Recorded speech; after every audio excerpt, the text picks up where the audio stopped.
Good evening guys. I think आज का मेरा सेटअप ठीक है। कैमरा मैं दूसरा यूज कर रहा हूँ फोन का। कंपैरेटिवली वो लास्ट वाले से बेटर है। राइट, एक बार मुझे चैट बॉक्स में प्लीज बता दो। अच्छा, आवाज अभी आवाज नहीं आ रही है क्या?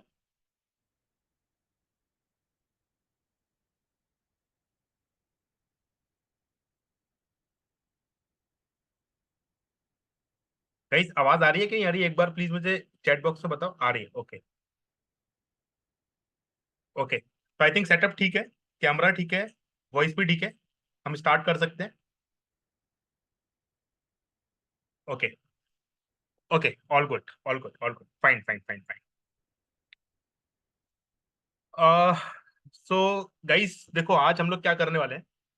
आज हम लोग बेसिकली चार क्वेश्चंस डिस्कस करेंगे। हमने उसको नाम दे दिया इंटरव्यू क्वेश्चंस, बिकॉज जनरली वो इंटरव्यू फॉर्मेट में लोग पूछ लेते हैं। बट अगेन, जैसे हमने लास्ट क्लास में किया था, कि पर्पस सिर्फ ये नहीं है कि आप इंटरव्यू के उस क्वेश्चन का वन लाइनर और टू लाइनर आंसर दे पाओ। पर्पस उस क्वेश्चन के फॉर्मेट में एक बड़ा कॉन्सेप्ट समझना है। ओके, तो मैं पहले ये बता देता हूँ कि हम एक्चुअल में करने क्या वाले हैं। हम नेक्स्ट 2 आवर्स में करने क्या वाले हैं। ठीक है, तो मैं अपनी स्क्रीन शेयर कर देता हूँ फटाफट से। या मैं अभी व्हाइट बोर्ड का यूज कर लेता हूँ। हाँ, ठीक है। सो गाइज, हम सबसे पहले जो डिस्कशन करेंगे ना, वो हम थोड़ा डिस्ट्रीब्यूशंस के बारे में डिस्कशन करेंगे कि what are the different types of distributions. और नीतीश सर ने मेरे को बता ही दिया था कि आई थिंक जो बेसिक डिस्ट्रीब्यूशन है आप लोग के, बर्नौली है, बाइनोमियल है, नॉर्मल डिस्ट्रीब्यूशन है, ये सारे डिस्ट्रीब्यूशंस ऑलरेडी कवर हो चुके हैं क्लास में। तो इनको ज्यादा ना टच करते हुए मैं थोड़ा सा अनकॉमन डिस्ट्रीब्यूशंस की बात ज्यादा करूंगा आज की क्लास में। तो पहले डिस्ट्रीब्यूशन की जो हम बात करने वाले हैं, वो होगा Poisson distribution. Poisson Poisson distribution होगा। दूसरा डिस्ट्रीब्यूशन जो इसी से कनेक्टेड होगा, वो होगा एक्सपोनेंशियल डिस्ट्रीब्यूशन। Exponential distribution. और तीसरा डिस्ट्रीब्यूशन हम डिस्कशन करेंगे बीटा डिस्ट्रीब्यूशन। Beta distribution. ठीक है, तो हम ये तीनों डिस्कशन बिल्कुल डीप में समझेंगे, किस तरह से काम करते हैं, इनके मैथ्स कैसे काम कर रहा है। ओके। दूसरा क्वेश्चन जो हम डिस्कशन करेंगे, वो हम जेड स्कोर के बारे में डिस्कशन करेंगे। जेड स्कोर के बारे में। अब आप लोग को ऑलरेडी मालूम है, जेड स्कोर बड़ा ही बेसिक सा कॉन्सेप्ट होता है डेटा साइंस के अंदर, है ना। कि आप बेसिकली स्टैंडर्डाइज करते हो अपने वेरिएबल्स को, वो सब बातें होती हैं उसके अंदर। उसी के ऊपर हम बिल्डअप करते हुए इस बात को समझेंगे कि आखिर हम जेड स्कोर का यूज ही क्यों कर रहे हैं। पर्पस क्या है जेड स्कोर को यूज करने का? वो कौन सी प्रॉब्लम है जो जेड स्कोर सॉल्व करता है। राइट, तो थोड़ा सा उस एंगल पर टच लेंगे अपन। तो ये भी थोड़ा सा मैथ्स ओरिएंटेड ज्यादा रहेगा। ठीक है, ये दूसरा है। तीसरा जो हम डिस्कशन करेंगे, वो एक एप्लीकेशन बेस्ड क्वेश्चन हम डिस्कशन करेंगे। कि कई बार इंटरव्यू में आपसे हाइपोथेसिस टेस्टिंग के बारे में बात करने लगते हैं लोग। कि कोई सिचुएशन दे देंगे and then they will say कि अब यहाँ पे आप मेरे को बताओ कि आप हाइपोथेसिस टेस्टिंग कैसे अप्लाई करोगे। सिंपल सी सिचुएशन होती है, बट हमने कॉन्सेप्ट पढ़ा होता है, बट उस कॉन्सेप्ट को अप्लाई कैसे करना है we will see with the help of an example question. Coin toss के एग्जांपल से उसको समझेंगे। ठीक है, एप्लीकेशन बेस्ड क्वेश्चन। और चौथा जो हम डिस्कस करने वाले हैं, जो फोर्थ टॉपिक हम आज जो कवर करने वाले हैं, वो होने वाला है basically types of different types of sampling. Basically आप सैंपल इकट्ठे करते हो, तो उसमें डिफरेंट डिफरेंट टाइप्स होते हैं। हर एक टाइप की अपने कुछ प्रोज एंड कॉन्स होते हैं, थोड़ा सा उस चीज को भी हम टच करेंगे। तो ये हमारा ब्रॉडली आज का पूरा 2 घंटे का सेशन होने वाला है। ओके, तो फास्टन योर सीट बेल्ट। ठीक है, और चैट में मैं टाइम दूंगा, उसमें आप डाउट पूछना अगर कोई डाउट है। बट मैं इसको बिल्कुल एकदम बेसिक से लेके जाऊंगा, और इस तरह से लेके जाऊंगा कि जैसे ये आप खुद ही फॉर्म कर रहे हो एक प्रॉब्लम सॉल्विंग करते हुए। ऐसा नहीं कि डायरेक्ट अपन फॉर्मूला रख देंगे सामने और बोलेंगे कि ये ऐसा होता है, नहीं। वो फॉर्मूला आया कैसे, उसके पीछे का क्या फ्लो है, हम इस चीज को भी एक्सप्लोर करेंगे। और आई थिंक ये करना ही चाहिए जब आप डिस्ट्रीब्यूशन की बात कर रहे हैं। ओके, तो be patient, fasten your seat belt, long drive के लिए तैयार हो जाओ। ठीक है, तो मैं वन ड्राइव शेयर करता हूँ, सॉरी वन नोट। जूम का बोर्ड एक्चुअली उतना अच्छा नहीं होता है। ठीक है, या ओके,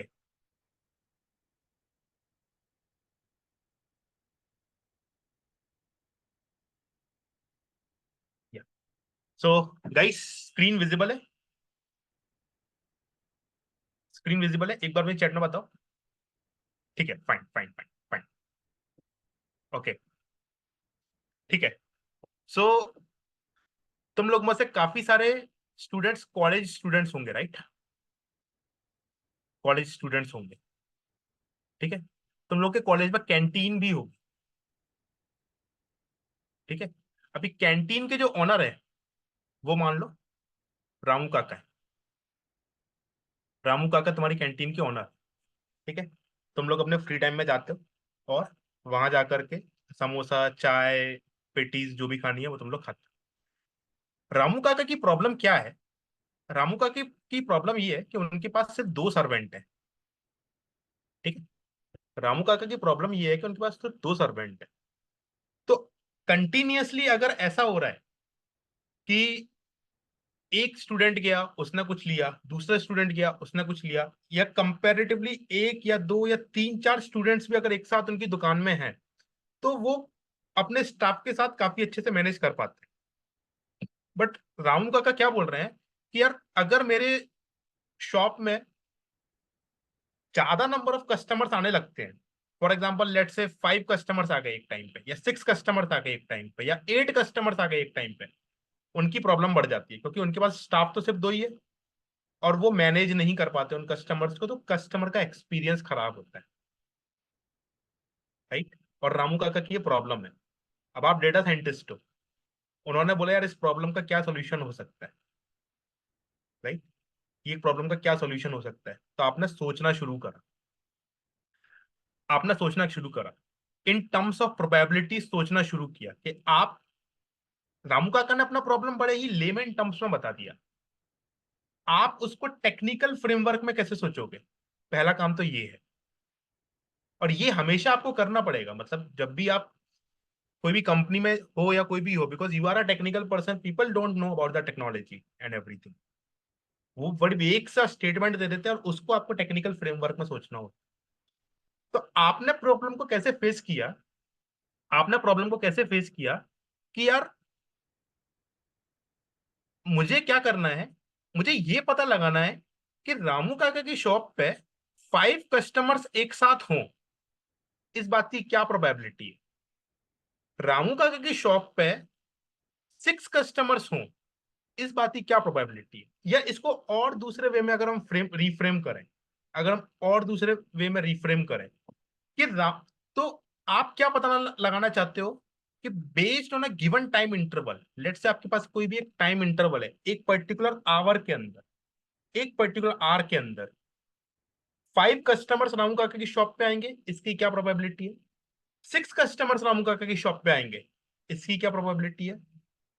15 कस्टमर्स रामू काका की शॉप पे आएंगे, इसकी क्या प्रोबेबिलिटी है? और 10,000 कस्टमर्स रामू काका की शॉप पे आएंगे, इसकी क्या प्रोबेबिलिटी? ऑब्वियसली 10,000 नहीं आएंगे तो उसकी प्रोबेबिलिटी कम होनी चाहिए हमारे मॉडल के साथ। That's what you want to figure out, कि एक पर्टिकुलर गिवन टाइम में पर्टिकुलर नंबर ऑफ कस्टमर्स होने की क्या प्रोबेबिलिटी।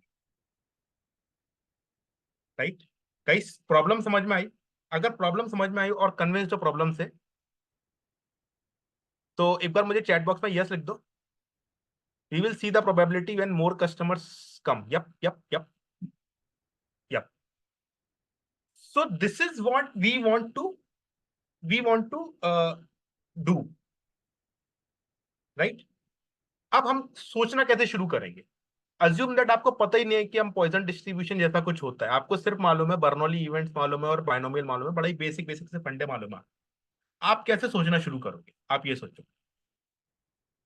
ठीक है, आप क्या करोगे सबसे पहले, आप क्या करोगे सबसे पहले, आपने ऑब्जर्वेशन शुरू किया आपने, कि आप डे 1 पे गए रामू काका के पास, और आपने over the day, let's say 10 घंटे या 20 घंटे जितने भी टाइम के लिए रामू काका की शॉप खुली हुई है, आपने ऑन एन एवरेज नोट किया कि उस पर्टिकुलर ड्यूरेशन में कितने कस्टमर्स आ रहे हैं, और आपने एक एवरेज रेट निकाली। ठीक है, तो सेम काम आपने डे 2 पे भी किया, सेम काम आपने डे 3 पे भी किया। तो पॉइंट मैं यहाँ पे क्या बनाने की कोशिश कर रहा हूं, कि आपको एक हर घंटे में ऑन एन एवरेज कितने कस्टमर रामू काका की शॉप में आ रहे हैं, आपको ये फाइंड आउट करना है सबसे पहले। ठीक है, कि हर घंटे कितने कस्टमर आ रहे हैं। Got my point. हो सकता है किसी पर्टिकुलर आवर में एक भी कस्टमर ना आए, किसी पर्टिकुलर आवर में बहुत ज्यादा आ जाए, किसी पर्टिकुलर आवर में हो सकता है बीच में कहीं नंबर है। तो ऑन एन एवरेज कितने कस्टमर आ रहे हैं, that you want to find out. तो उसके लिए आप ऑब्जर्वेशंस करते हो या डेटा कलेक्ट करते हो, जो भी करते हो, बट आप एक नंबर को निकाल के लेके आते हो। ठीक है, वो नंबर को हम लेट से मैं डिनोट कर देता हूं अभी लैम्डा से, कि लैम्डा कस्टमर्स पर आर आ रहे हैं, लैम्डा कस्टमर्स पर आर रामू की शॉप पे आ रहे हैं। इसका बिल्कुल भी ये मतलब नहीं है कि हर घंटे लैम्डा कस्टमर्स ही आएंगे, हो सकता है लैम्डा से ज्यादा भी आए, हो सकता है लैम्डा से कम भी आए। ये एवरेज है बहुत सारे आवर्स का। ठीक है, पहला पॉइंट ये दिमाग में रखना। ठीक है, अब जब लैम्डा कस्टमर्स पर आर आ रहे हैं, now start thinking in terms of binomial, not exactly binomial, Bernoulli events के टर्म्स में सोचते हैं, राइट। बर्नौली इवेंट्स के टर्म्स में सोचते हैं। फॉर एग्जाम्पल, एक गिवन आवर में, एक गिवन आवर में लेट से ये पूरा 1 घंटे का ड्यूरेशन है, this is the duration of 1 hour. ठीक है, हम बोल रहे हैं इस पर्टिकुलर आवर में on an average lambda customers आ रहे हैं। लैम्डा की जगह अभी मैं इसको इसको मैं सिंप्लीफाई करने के लिए 3 बोल देता हूँ, 3 कस्टमर्स आ रहे हैं। ठीक है, ऑन एन एवरेज लेट से 3 कस्टमर्स आ रहे हैं। अब आप ऐसे सोचो, आपकी एक शॉप है, ओके, उस शॉप में किसी कस्टमर का आना या ना आना, ये एक बर्नौली इवेंट की तरह मॉडल किया जा सकता है ना। मतलब ऐसे सोचो, अगर ये 1 घंटा है, इस 1 घंटे को लेट से मैं 6 इक्वल इंटरवल्स में डिवाइड कर देता हूँ। लेट से मैं 6 इक्वल इंटरवल्स में डिवाइड कर देता हूँ, 1 2 3 4 5 एंड 6। तो मेरे 6 इक्वल इंटरवल्स हो गए। जब मैं बोल रहा हूं कि 1 घंटे में 3 कस्टमर आ रहे हैं, तो हो सकता है ये एक कस्टमर पहले इंटरवल में आए, हो सकता है दूसरे इंटरवल में आए, या तीसरे इंटरवल में आए, राइट। इन 6 इंटरवल में से कोई भी वो 3 इंटरवल हो सकते हैं जो कि एक सक्सेसफुल इवेंट की तरह मॉडल किए जा सकते हैं। तो मतलब ये तो हो जाएगा। Just think of this interval as a coin toss, think of this interval as a coin toss, कि यहाँ पे इस इंटरवल में सक्सेस हो गया और यहाँ पे फेलियर हो गया, जस्ट लाइक दैट, कि हेड्स आया, यहाँ टेल्स आया। तो किसी भी पर्टिकुलर इंटरवल में किसी कस्टमर का आना एक कॉइन टॉस की तरह मॉडल कर सकते हैं, कि उस पर्टिकुलर इवेंट इंटरवल में कस्टमर का आना सक्सेस है, कस्टमर का ना आना फेलियर है। तो बाइनरी आउटपुट की हम यहाँ बात करें, make sense guys, make sense. Okay, okay, okay. अगर ऐसा है, अगर ऐसा है, अब दिमाग लगा के ये सोचो, अगर मैं तुमसे पूछूं कि इस पर्टिकुलर बर्नौली इवेंट की प्रोबेबिलिटी क्या होगी।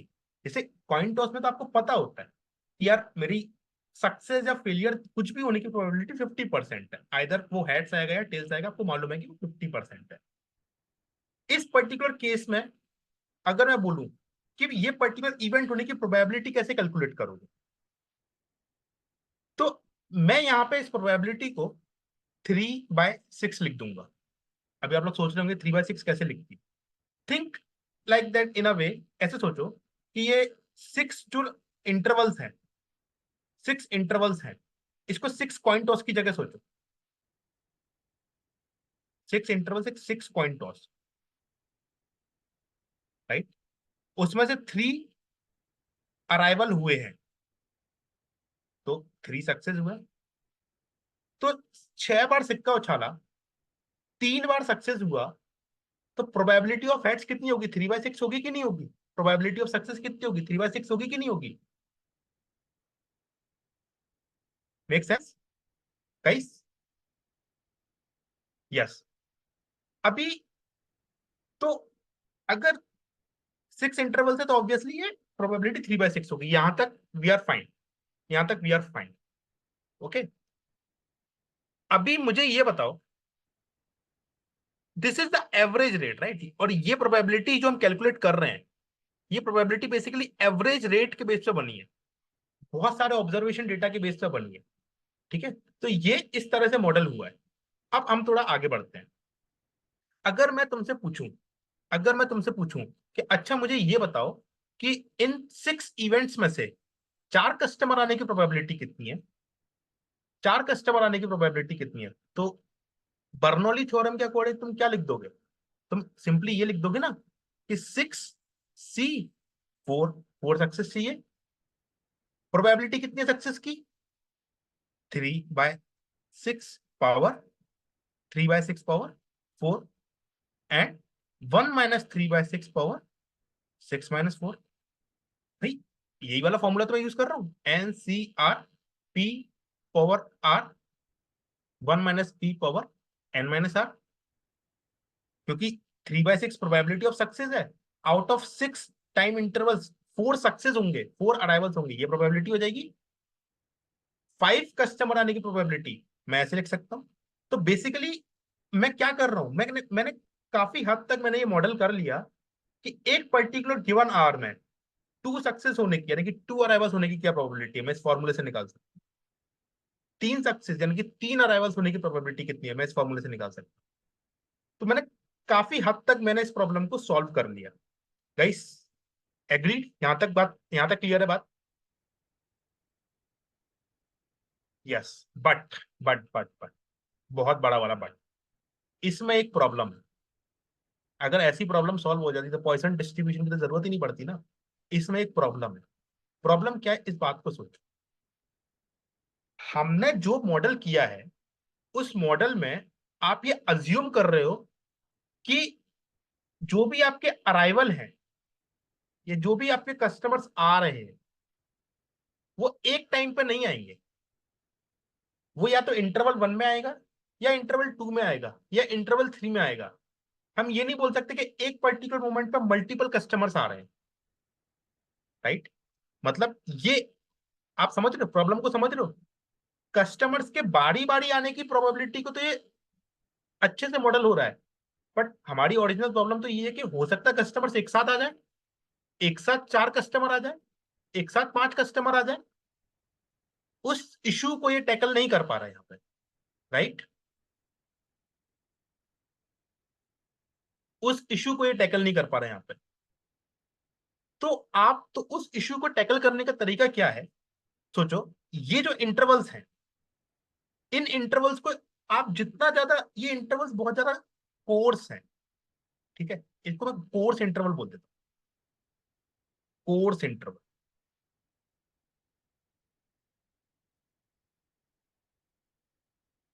कोर्स का मतलब क्या होता है?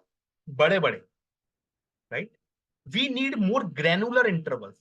सोचो, इस 1 घंटे के इंटरवल को इंस्टेड ऑफ 6 आपने डिवाइड कर दिया 60,000 इंटरवल्स में, या और भी बड़ा नंबर सोच सकते हो।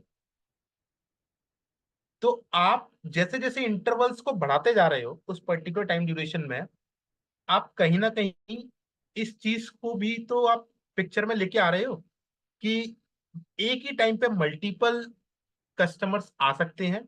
मतलब सोचो, सोचो 60,000 इंटरवल है, बहुत ही छोटे छोटे छोटे छोटे छोटे इंटरवल होंगे। तो हो सकता है एक कस्टमर आ जाए जस्ट उसी मोमेंट पे, या नेक्स्ट वाले मोमेंट पे ये आ जाए। तो आप इंटरवल्स को छोटा करते जाओगे, और इनफाइनेटसिमल छोटा करते जाओगे, इन्फाइनेटली स्मॉल करते जाओगे आप इंटरवल। गाइस यहां तक मुझे बात बताओ, क्या इंटरवल हम छोटा क्यों कर रहे हैं? इस बात का लॉजिक समझ में आया? हमें इंटरवल छोटा करने की जरूरत क्या है, क्यों है? एक बार मुझे चैट बॉक्स में बताओ please.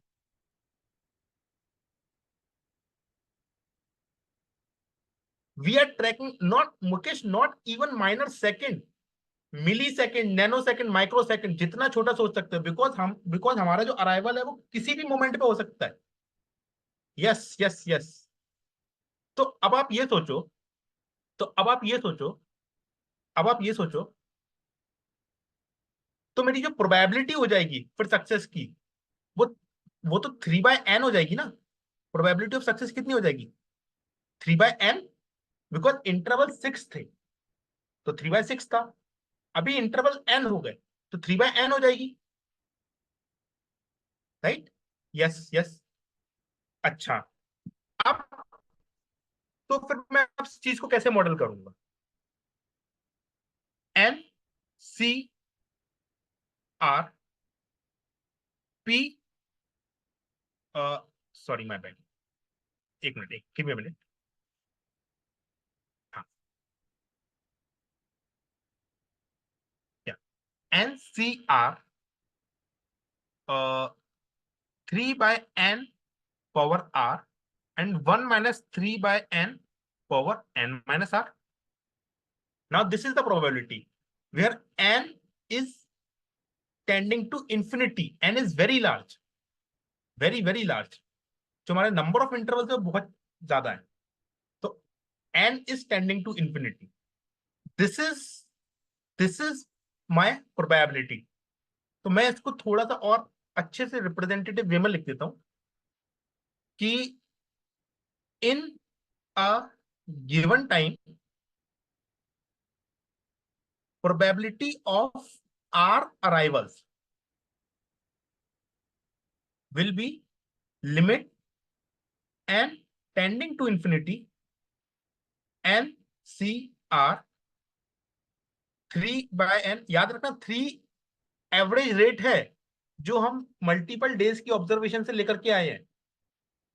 Okay, 1 minus 3/n power, sorry r and n minus r। क्या मैं इस चीज को लिख सकता हूं इस तरह से? in a given time probability of r arrivals can be written like this where n is tending to infinity। guys tell me, are you convinced? यहां तक आप कन्विंस हो? यहां तक फ्लो सही बैठा है?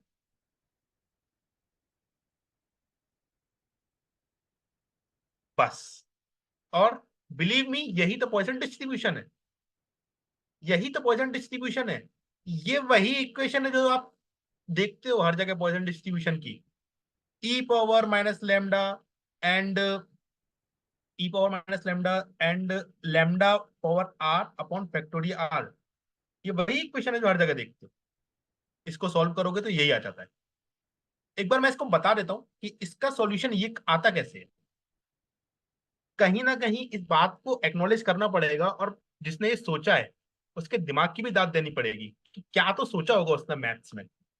मतलब एक्नॉलेज करो चीजों को कि यार कैसे बंदे ने बाइनोमियल से पॉइजन सोच लिया इस तरह से और इस फॉर्मूले पे आ गया, और जो बाकी में काम आ रहा है फॉर्मूला। तो मैं एक बार ये बता देता हूँ फटाफट से कि ये फॉर्मूला एक्चुअली हमको यहाँ पे कैसे लैंड करा देता है। ठीक है, तो मैं एक फ्रेश पेज ले लेता हूँ। फाइन, या ठीक है, देखो NCR 1 minus 3/n r, sorry sorry sorry my bad, ये 1 माइनस नहीं है,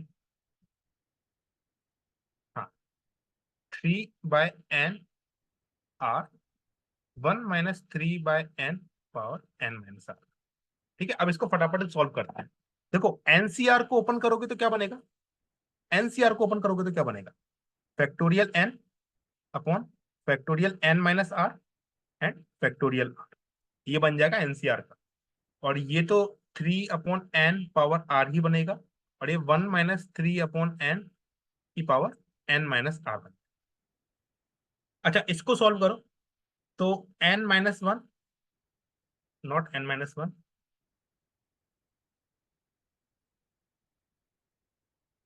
हाँ, n into n-1 into n-2 dot dot dot, ये कब तक जाएगा, n minus r-1 factorial n-r। इसको मैं ऐसे लिख सकता हूँ ना, फैक्टोरियल n को। गाइस एक बार ये मुझे स्टेप्स कंफर्म करते जाओ, समझ आ रहे हैं कि नहीं आ रहे, है ना? थोड़ा सा हायर सेकेंडरी लेवल की मैथ्स है ये, ठीक है? अच्छा, फैक्टोरियल n-r ऐसी रहेगा, फैक्टोरियल r ऐसी रहेगा। तो देखो ये टर्म और ये टर्म हो जाएगा कैंसिल, ये टर्म और ये टर्म हो जाएगा कैंसिल, रियल r आ जाएगा यहाँ पे, ठीक है?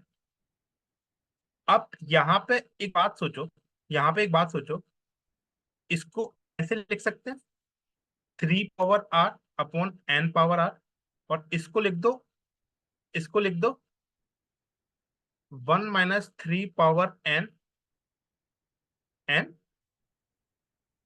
और बाजू में 1 - 3 पावर n-r, राइट? ये इस तरह से लिख सकते हैं कि इसको, ये पावर है तो ये ब्रेक हो गया, और ये ऐसे हो गया यहाँ पे, ठीक है? अब ध्यान दो यहाँ पे, ध्यान दो यहाँ पे, ये टोटल कितने टर्म्स होंगे, ये टोटल कितने टर्म्स होंगे, 0, 1, 2 अप टू r-1। तो ये टोटल r टर्म्स होंगे कि नहीं होंगे, ये टोटल r टर्म्स होंगे। अभी ऐसे सोचो, ये n-1 n-2, सोचो r की वैल्यू 5 है, तो ये अप टू r-5 - 1 r-4 तक जाएगा, तो n-4, और ये भी n की पावर 4। अब सोचो n बहुत बड़ा है, n टेंडिंग टू इंफिनिटी है, तो ये टर्म और ये टर्म तो इक्वल होंगे ना, ये टर्म और ये टर्म को मैं कैंसिल कर सकता हूं, बिकॉज जब n बहुत बड़ा है तो ये, इसका जो रेशियो है वो 1 की तरफ अप्रोच करेगा। Make sense? गाइस एक बार चैट बॉक्स में बताओ। हाँ, तो मौलिक मैं क्या बोल रहा हूँ, मैं क्या बोल रहा हूँ, ये जो टर्म्स हैं n, n-1 n-2 up to r-1, ये टोटल r टर्म्स हैं, राइट? ये टोटल r टर्म्स हैं। तो अगर मैं इसका मल्टीप्लीकेशन करूंगा, लेट से r की वैल्यू 5 है, r की वैल्यू 5 है, तो ये टोटल 5 टर्म्स हैं। तो इनका मल्टीप्लीकेशन करने पे इन सम फॉर्म एक 5 डिग्री का पॉलिनोमियल बनेगा यहाँ पे, n power 5 plus something something n power 4 plus something something, ऐसे करते हुए बनेगा। ये पूरा एक 5 डिग्री का पॉलिनोमियल बनेगा, ये बनेगा। और r की पावर 5 है, ये भी n की पावर 5 हो जाएगा। व्हाट आई एम सेइंग कि ये जो रेशियो है, ये रेशियो 1 की तरफ अप्रोच करेगा for higher values of n। सोचो n की वैल्यू 1 लाख है, तो 1 लाख की पावर 5 डिवाइड बाई 1 लाख की power 4 dot dot dot and divide by 1 lakh की पावर 5, लगभग लगभग वो रेशियो 1 की तरफ ही होगा। और बड़ी संख्या सोच लो, हम इनफाइनाइट की बात कर रहे हैं, तो इनफाइनाइट इनफाइनाइट अगर 12th क्लास में लिमिट का कॉन्सेप्ट हम पढ़ते ना एक, तो ये जो रेशियो है ये 1 की तरफ अप्रोच करेगा। That's what my logic, it make sense? Okay, तो ये रेशियो हट गया, ये रेशियो हट गया, और ये रेशियो हट गया, राइट? अभी फाइनली क्या बच गया मेरे पास, देखो फाइनली क्या बच गया मेरे पास, फाइनली ये टर्म बच जाएगा 3 पावर r, ये टर्म बच जाएगा फैक्टोरियल r, ओके? और देखो ये टर्म बच जाएगा 1 - 3 पावर n अपॉन n, ये वाला जो टर्म है, और ये वाला जो टर्म है, ये टर्म बच जाएगा 1 - 3 power n power -r, right? Power -r। तो इसको ऐसे सोचो, जब ये n बहुत बड़ा होगा, n बहुत बड़ा होगा, तो ये टर्म तो 0 हो जाएगा।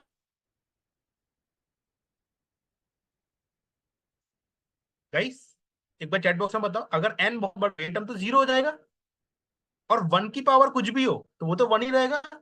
तो कंक्लूजन इज ये टर्म भी हट जाएगा यहाँ से, क्योंकि ये 1 हो जाएगा। अब आप एसेंशियली ये टर्म बच, अच्छा, ओके ओके, मैं रिपीट कर देता हूँ एक बार। अभी आवाज सही आ रही है? एक बार चैट बॉक्स में यस लिख दो अगर आवाज आ रही है तो। ओके, तो व्हाट आई एम सेइंग, जब एन इंफिनिटी की तरफ अप्रोच करेगा तो 3/n वाला जो टर्म है ये तो जीरो की तरफ अप्रोच करेगा। 3 बाय एक बहुत बड़ा नंबर विल बी जीरो। तो बेसिकली आपके पास 1 - 0 बच जाएगा और -r। तो पॉइंट ये है कि ये पूरा का पूरा टर्म जो है वो 1 ही बच जाएगा, क्योंकि 1 की पावर है -r है और r की वैल्यू कुछ भी हो 1 1 ही रहेगा। ओके, अब आपके पास बच गया सिर्फ ये वाली वैल्यू बच गई, राइट। अगर 12th क्लास का लिमिट्स याद हो तो इसकी जो वैल्यू होती है वो e⁻³ हो जाएगी। एक बार बताओ ये कैसे आता है, या कन्विंस्ड हो? इसको सॉल्व करेंगे ना, लिमिट को सॉल्व करेंगे तो e⁻³ आ जाएगा।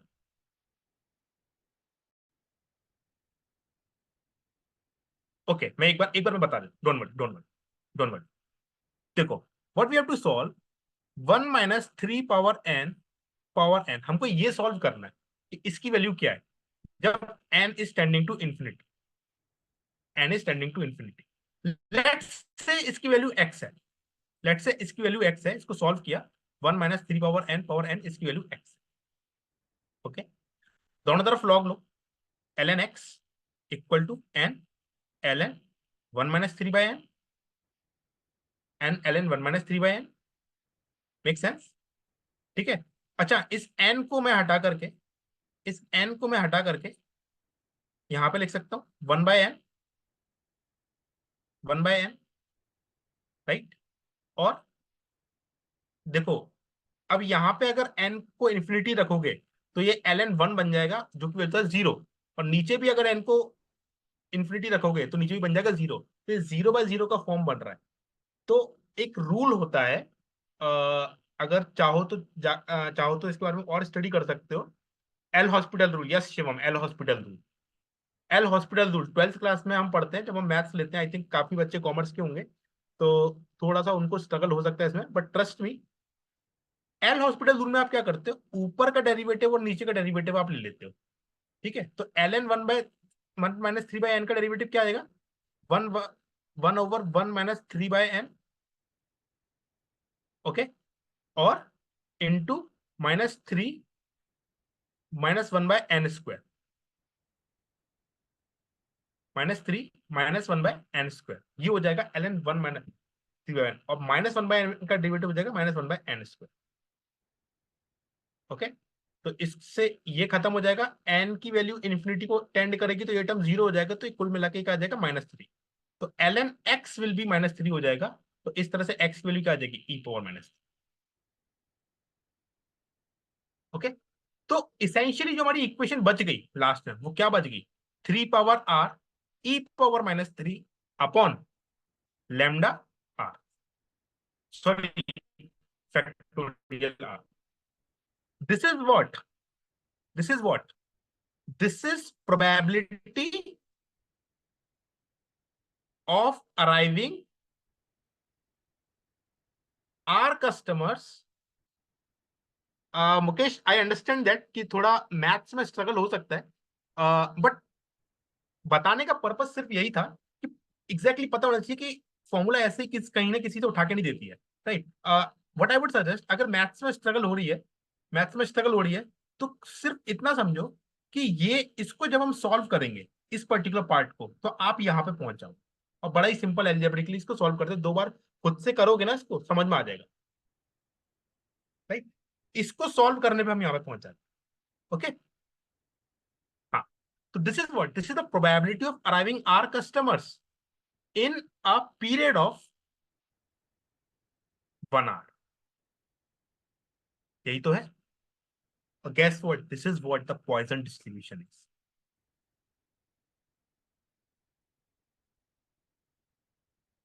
This is what the Poisson distribution is। Okay, probability of x equal to r equal to what, Poisson distribution was success over binomial distribution for irregular interval। yes yes yes yes Mohsin, exactly। Okay, अगर मुझे ये पता करना है कि किसी particular given 1 our के interval में 0 कस्टमर्स आने की क्या प्रोबेबिलिटी है, तो मुझे सिर्फ आर की जगह यहाँ 0 रखना है। 1 कस्टमर आने की क्या प्रोबेबिलिटी है, तो मुझे सिर्फ आर की जगह यहाँ पे 1 रखना है। ऐसा कर इस तरह से ये हमने इसको प्रॉब्लम को solve. No Mukesh, never. Maths is just for your intuition. Maths interviewer तुमसे कभी नहीं पूछेगा इसका मैथ्स बनाओ। मैथ्स बताने का पर्पज ये है कि एक प्रोसेस का फ्लो समझ में आना चाहिए कि हमने प्रोसेस को डिस्कस, हम यहाँ पे डिस्ट्रीब्यूशन डिस्कवर नहीं कर रहे हैं, हम एक तरह से प्रोसेस डिस्कवर कर रहे हैं उस डिस्ट्रीब्यूशन में। तो मैथ सिर्फ तुम्हारी अंडरस्टैंडिंग के लिए। Yes yes yes. Okay guys, यहाँ तक क्लियर है? अगर क्लियर है तो फटाफट से वो लिख दो एक बार चैट में, तो आगे बढ़ते हैं फटाफट से हम। Clear clear clear. ठीक, फाइन। अब इसमें हम आगे बढ़ते हैं। अब हम बात करते हैं एक्सपोनेंशियल डिस्ट्रीब्यूशन की। अच्छा हाँ, इसमें एक चीज मैं मिस कर गया, सॉरी। फॉर एग्जाम्पल, लेट से ये तो प्रोबेबिलिटी सिर्फ 1 आवर के हिसाब से है।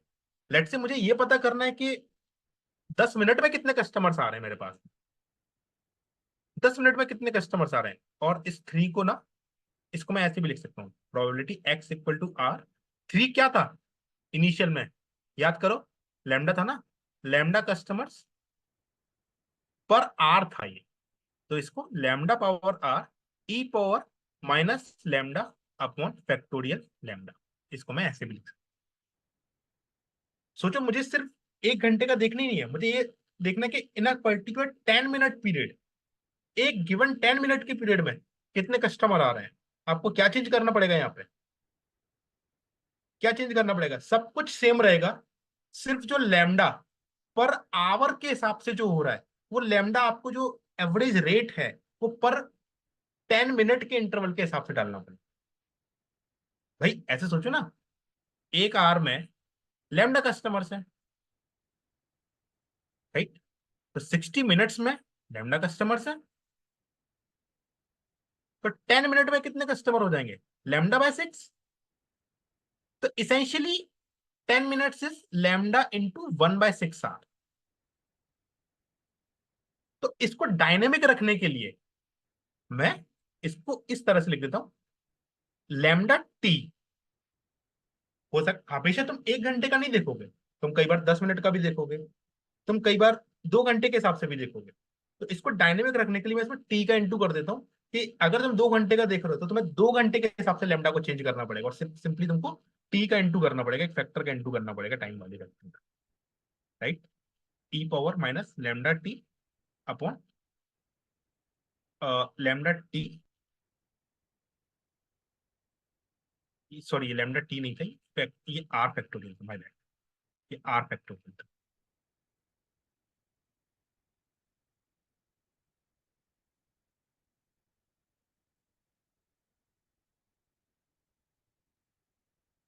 गाइस ठीक है, तो ये है हमारा पॉइजन डिस्ट्रीब्यूशन। ओके, अब बात करते हैं हम एक्सपोनेंशियल डिस्ट्रीब्यूशन।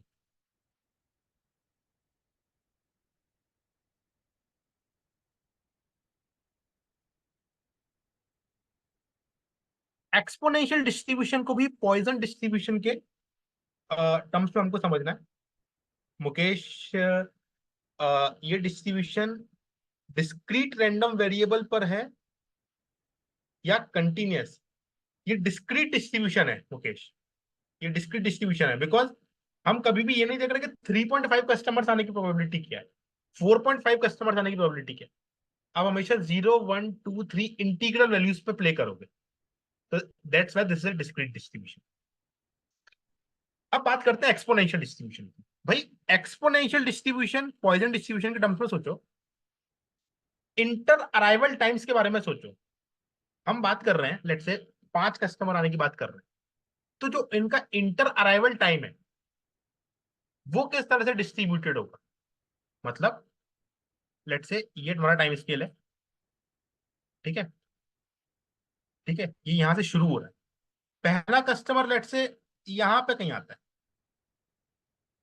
दूसरा कस्टमर हो सकता है यहां पे आ जाए, तीसरा कस्टमर हो सकता है यहां पे आ जाए, तो ये जो इंटर अराइवल टाइम्स है, लेट्स से इसको T1 बोल देते हैं, T2, T3 during a Poisson process, मतलब कंटिन्यूअसली कस्टमर्स आ रहे हैं, उन कस्टमर्स के बीच का इंटर अराइवल टाइम, कई बार हो सकता है वो इंटर अराइवल टाइम 0 हो, कई बार हो सकता है वो बहुत बड़ा हो। वो जो डिस्ट्रीब्यूशन होता है, ये जो इंटर अराइवल टाइम्स का डिस्ट्रीब्यूशन होता है, that is what exponential distribution is. मेरी बात पे बिल्कुल विश्वास मत करो, मैं इसको प्रूव करके दिखाता हूँ कि मैं ऐसा क्यों बोल रहा हूँ। मैं इसको प्रूव करके दिखाता हूँ मैं ऐसा क्यों बोल रहा हूँ। इसको ऐसे सोचो, इसको ऐसे सोचो कि in a given time period, let's say in a given time period, what is the probability, ये लेट्स से ये तुम्हारा टाइम स्केल है, और फॉर एग्जांपल लेट्स से एक इनिशियल 2 मिनट में, 2 मिनट में तुम्हारा पहला कस्टमर आ रहा है, थिंक लाइक दैट वे, कि 2 मिनट में तुम्हारा पहला कस्टमर आ रहा है। इस बात की प्रोबेबिलिटी को मैं ऐसे लिख सकता हूं ना, कि इस 2 मिनट में एक भी कस्टमर ना आए। मतलब अगर मैं ये बोल रहा हूं कि 2 मिनट पे तुम्हारा पहला कस्टमर आ रहा है, तो ये कहने का दूसरा तरीका ये भी तो है कि 2 मिनट तक एक भी कस्टमर नहीं आएगा। Make sense? अब देखो, तो पॉइजन डिस्ट्रीब्यूशन क्या बोलता है इस चीज को लेकर के, पॉइजन डिस्ट्रीब्यूशन क्या बोलता है? पॉइजन डिस्ट्रीब्यूशन ये बोल रहा है, पॉइजन डिस्ट्रीब्यूशन क्या था, लेमडा टी की पावर, लेमडा टी की power r, e power minus lambda t upon factorial r. Let's say तुम्हारा लेमडा, लेमडा पर आवर के हिसाब से है, लेमडा कस्टमर्स पर आर, ठीक है। तो अगर मैं 2 मिनट के इंटरवल का देख रहा हूं, तो मेरी जो मीन रेट होगी, मेरी जो मीन रेट होगी, वो लेमडा बाय 30 कस्टमर्स पर 2 मिनट हो जाएगी। हर 2 मिनट में लेमडा बाय 30 कस्टमर्स की मीन रेट निकल के आ जाएगी इस हिसाब से। भाई 60 मिनट्स में लेमडा कस्टमर्स आ रहे हैं, तो हर 2 मिनट में लेमडा बाय 30 कस्टमर्स में अज्यूम कर सकता हूँ। यस, यस, वही चीज है, हमने वही चीज किया है, वही चीज किया है। तो बेसिकली लेमडा बाय 30 कुछ नहीं है, लेमडा टी ही है, लेमडा इंटू 1/30। ओके, तो lambda by 30 power r, e power minus lambda into 1/30 upon factorial. तो ये बन जाएगा मेरा फॉर्मूला, ठीक है। अब मुझे ये देखना है कि इनिशियल 2 मिनट में कोई भी कस्टमर ना आए, इस बात की क्या प्रोबेबिलिटी है। तो मुझे सिर्फ क्या करना है, यहाँ पे आर की जगह 0 पुट कर देना है। इस 2 मिनट में एक भी कस्टमर नहीं चाहिए, इसकी क्या प्रोबेबिलिटी है, राइट। तो जैसे ही मैं ये करूंगा, मैं सिर्फ ई पावर माइनस लेमडा बाय 30 पर अराइव हो जाऊंगा। और in simple terms, T time में कोई भी कस्टमर ना आए, तो मैं सिंपल ई पावर माइनस लेमडा टी पे अराइव हो जाऊंगा। This is what the probability कि उस पर्टिकुलर टी इंटरवल में कोई भी कस्टमर नहीं आए। गाइस, क्या ये बात सेंस बना रही है?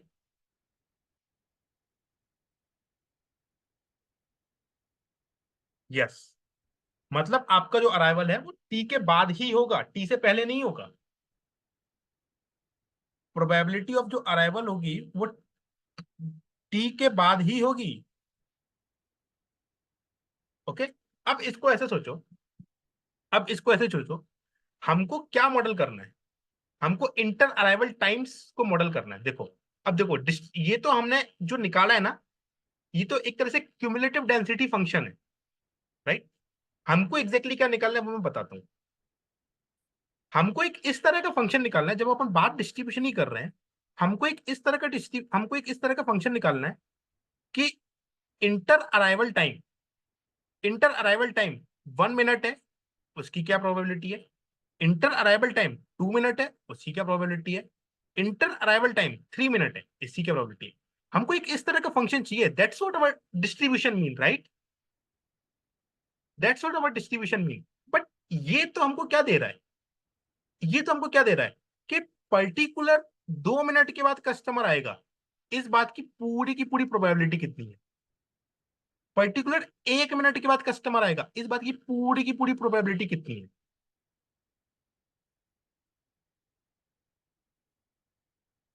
राइट गाइस, समझ आया? तो that's why this is CDF, ये कंबाइंड प्रोबेबिलिटी कैलकुलेट कर रहा है कि उस पर्टिकुलर टाइम के बाद कस्टमर के आने की टोटल प्रोबेबिलिटी वो बता रहा है। बट हमको तो अलग अलग पॉइंट से करस्पॉन्डिंग प्रोबेबिलिटी चाहिए। तो बेसिकली बेसिकली मैं इसको ऐसे लिख सकता हूँ ना, कि ये बेसिकली, अगर मान लो ये मेरा एफ एक्स होता, थिंक लाइक दैट वे। हाँ, अगर मान लो ये मेरा एफ एक्स होता, ये मेरा फंक्शन है एक्स, और ये एक्स जो है वो टाइम है, ठीक है? तो integral of F of x D x, okay, एक पर्टिकुलर लेट से 2 से लेके इंफिनिटी तक की जो प्रोबेबिलिटी है, that is what E power minus lambda T. क्योंकि आप ये पूरा एरिया कंबाइंड प्रोबेबिलिटी है। ओके गाइस, क्लियर है यहां तक? कि ये बेसिकली उस डिस्ट्रीब्यूशन का इंटीग्रल है ई पावर माइनस लैम्डा टी।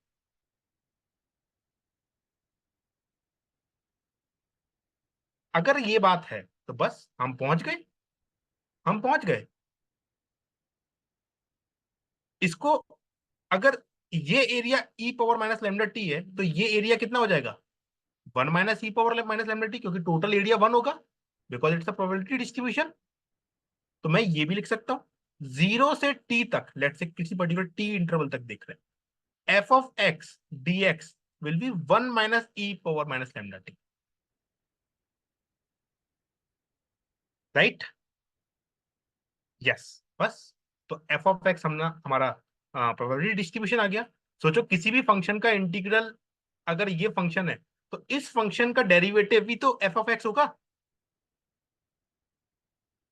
भाई यहां से यहां तक जाने के लिए तुम इंटीग्रल का यूज कर रहे हो, तो यहां से यहां जाने के लिए तुम डेरिवेटिव का यूज करोगे।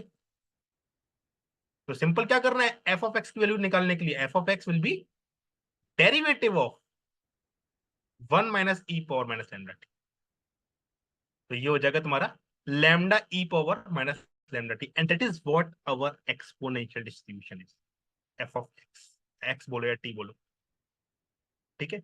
इस तरह से जो टाइम्स है, ये एक्सपोनेंशियली डिस्ट्रीब्यूटेड है, lambda e power minus lambda t, और ये तुम्हारा टाइम है, और this is the probability density function.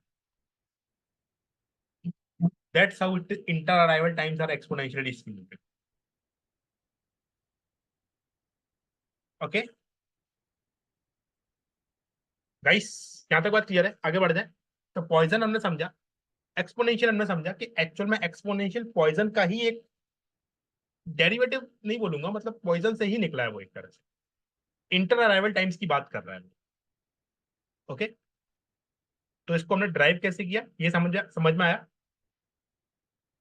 अब बात करते हैं नेक्स्ट डिस्ट्रीब्यूशन की, जो कि है beta distribution.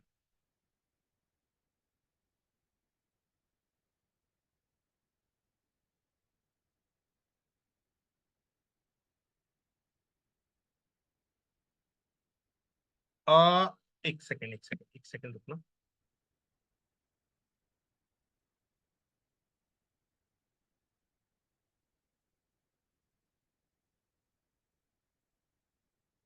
Okay okay okay okay, got it.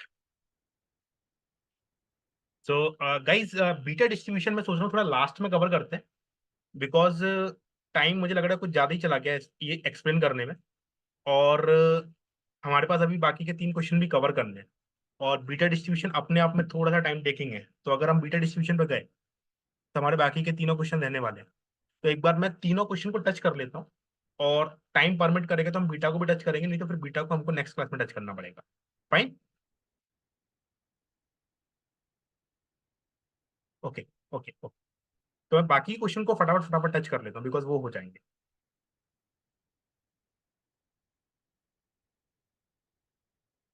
ठीक है, तो सब जो नेक्स्ट क्वेश्चन है गाइस वो है जेड स्कोर के बारे में। जेड स्कोर के बारे में सब लोग को मालूम है कि जेड स्कोर हम कहाँ यूज करते हैं। जेड स्कोर हम यूज करते हैं नॉर्मल डिस्ट्रीब्यूशन के अंदर, राइट। फॉर एग्जाम्पल आपके पास में प्रॉब्लम क्या होती है, प्रॉब्लम क्या होती है कि लेट्स से मैं एक सिचुएशन क्रिएट करने की कोशिश करता हूँ हाइपोथेटिकल, कि let's say average height India की let's say 150 centimetre, this is the average height of India.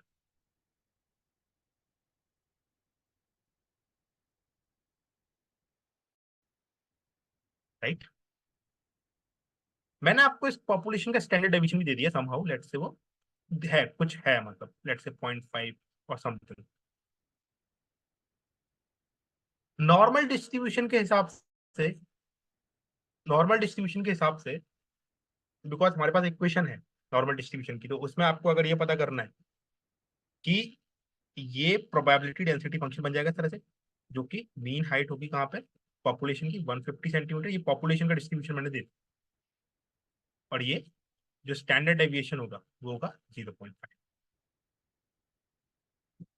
और इस कर्व की जो इक्वेशन है, बेसिकली वाई एक्सिस पे आप क्या प्लॉट कर रहे हो, आप प्रोबेबिलिटी ही तो प्लॉट कर रहे हो।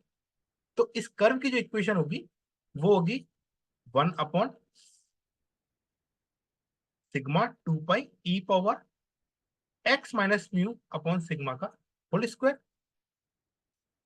क्योंकि मुझे सिग्मा मालूम है, म्यू मालूम है, एक्स की वैल्यू इनपुट करता जाऊंगा तो मुझे उस पर्टिकुलर जैसे फॉर एग्जांपल मुझे 155 की प्रोबेबिलिटी पता करनी है कि रैंडमली अगर पॉपुलेशन में कोई भी इंसान को उठाऊं तो उसकी हाइट 150 होगी, इस बात की क्या प्रोबेबिलिटी है। तो सिंपली आप इस नॉर्मल इक्वेशन में वैल्यू पुट करोगे और निकलता जाएगा, कोई प्रॉब्लम नहीं है, फाइन, कोई प्रॉब्लम नहीं है। बट अगर मैं ये पूछूं कि मुझे टोटल प्रोबेबिलिटी बताओ कि अगर एक किसी 155 से बड़ी होगी उसकी हाइट, ये मुझे टोटल प्रोबेबिलिटी बताओ, या 155 से छोटी होगी उसकी हाइट, ये मुझे टोटल प्रोबेबिलिटी बताओ, तो इनडायरेक्टली मैं ये एरिया निकालने की ही तो बात कर रहा हूं। अगर मैं एक रेंज में प्ले कर रहा हूं, not instead of a discrete point की जगह मैं एक रेंज में प्ले कर रहा हूं, तो मुझे तो एरिया के साथ डील करना पड़ेगा कि नहीं करना पड़ेगा गाइस, सोचो।